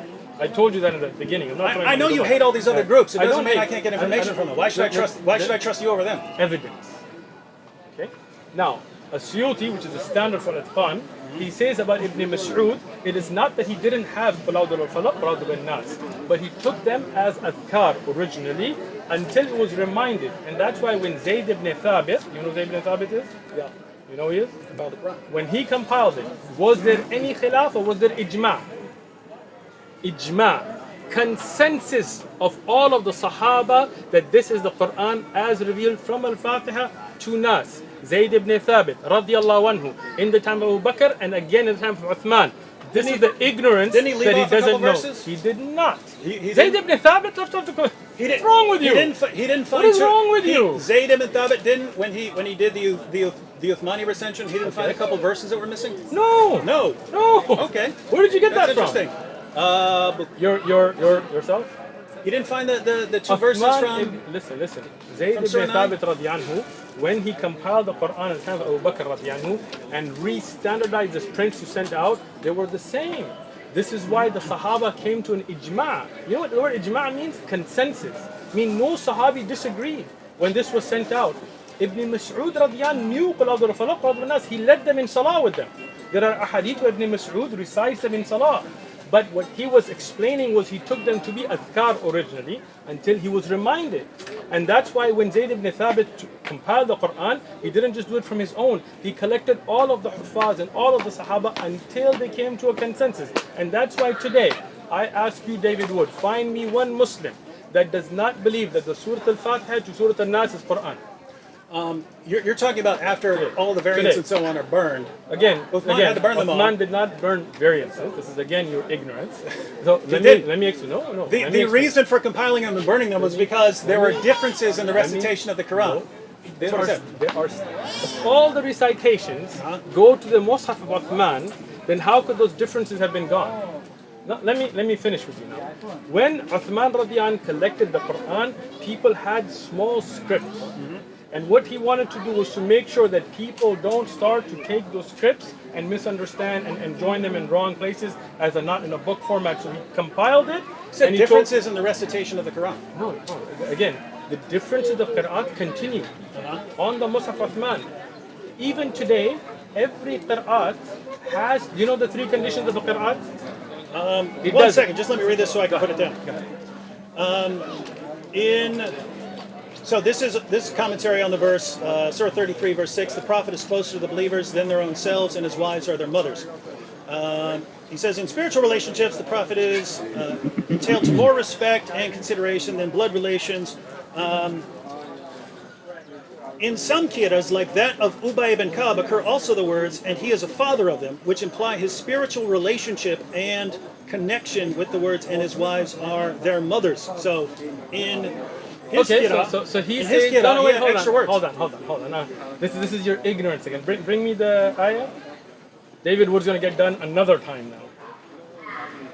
Yeah, I know, because you're Ubay, ignorant. because Ubay ibn Ka'b screwed up. Because you didn't understand the hadith. That's the problem. Okay. There you go, right there. That's the note. That's the Excellent. verse. So the note is For some strange reason, 7-4. for some strange reason, Ubay ibn Ka'b had extra words in his. He did not have extra words. Hold on, I'm showing you. I'm showing you, right?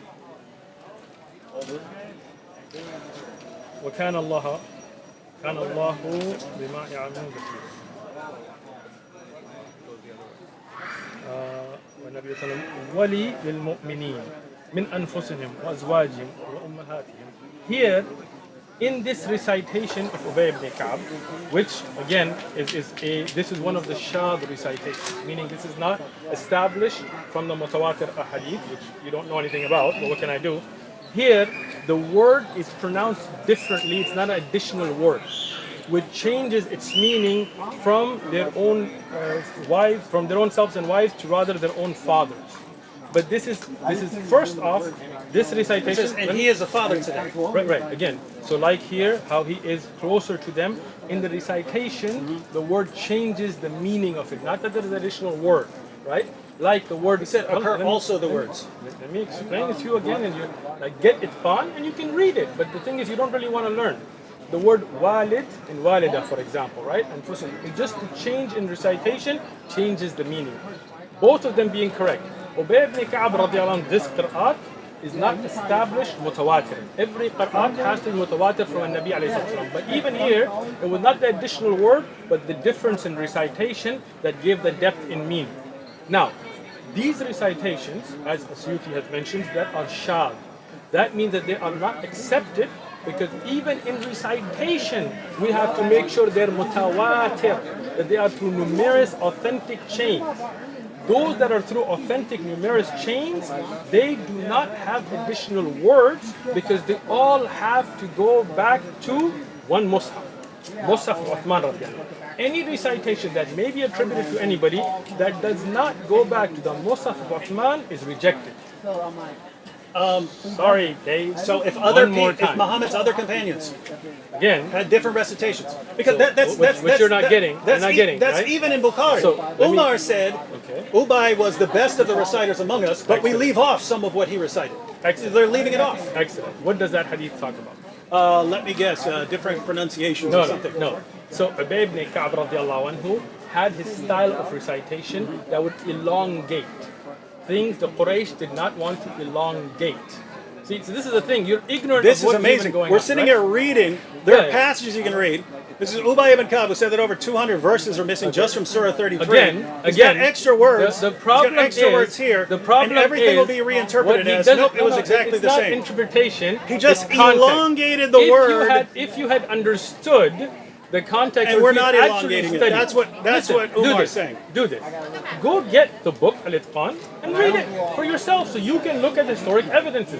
The problem is you don't really want to know the answer. We study these sciences. That's why we have the answer. You don't study them and make ignorant attempts to make videos, and that's why when I correct you, you're like, oh, how come you always have the answer? Because we study this Quran. I would like your answer on this, and I'm not even objecting. Can we end? I told you this is like almost 6 I actually o'clock. want this. And he told me one more thing Sahih half Muslim. an hour ago. Sahih Muslim. This is your last thing then? Sahih Muslim. Last thing? Sahih Muslim 2286. Okay. That's where Abu Musa, it says Abu Musa went to the reciters of Basra, and he said, be careful that you're reciting the Quran for a long time doesn't harden your hearts, as were hardened the hearts of those who came before you. And then he says basically they forgot 2 chapters of the Quran. 2286. You're using Dar es Salaam. Which one do you want me to do? Show me the hadith I can. Wait, it's Sunnah.com gives. I just want to look at the wording of the hadith that you're saying. Because you misunderstood every hadith till now, so I'm assuming you misunderstood this as well. You don't know what hadith I'm talking about? Nope. And not until you I show me. think the one I saw them, the interview was 2 stars ago. So he didn't answer. He actually didn't answer like good questions.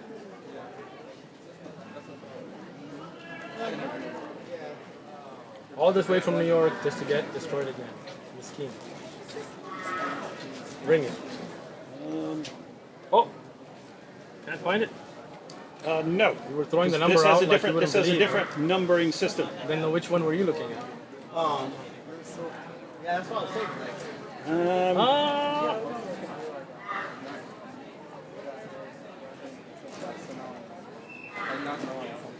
What are you laughing? You're using. I'm just giggling because my Okay, time here to we go, go here we go. an hour ago. Okay, here we go. There we go. All right, there we go. So what is the hadith number here? I like One. You see the 2286? That's in the old I one. disagree with them So, you are the best amongst the inhabitants of Basra, for you are the reciters amongst them, so continue to recite it. Continue to recite it. That your reciting for a long time may not harden your hearts, so they were hardened, as were the hardened of the hearts of those before you.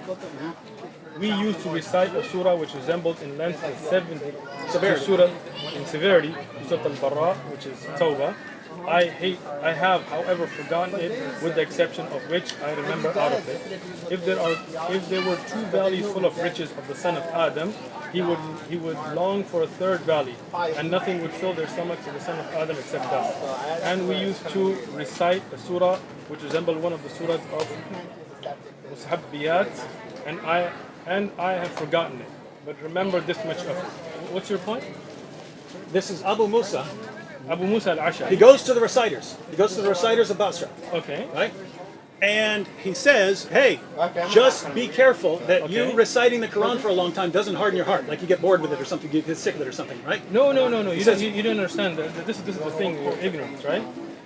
Reading words off a page. No, and not understanding them apparently. Okay? So you're reciting for a long time. May not harden your heart. As were hardens of those before you. So he's telling them, continue to recite, obviously, so that your reciting does not harden your heart. Right. And he says, as were hardened the hearts of those before you. By not reciting. The earlier generation. Exactly. Right? By not reciting. Right. Hold on. Then he quotes. Let me explain. And then he says, there was a chapter of the Quran in length and severity, like Surah At-Tawbah. So there's a chapter as long as and hard as Surah At-Tawbah. Okay. Right?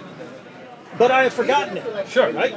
But he gives a verse out of it. If there were 2 valleys for the son of 2 valleys of riches for the son of Adam, they would want a 3rd. Miskeen. And so he's telling Let me explain it to you. You This is Abu Musa saying they forgot 2 chapters.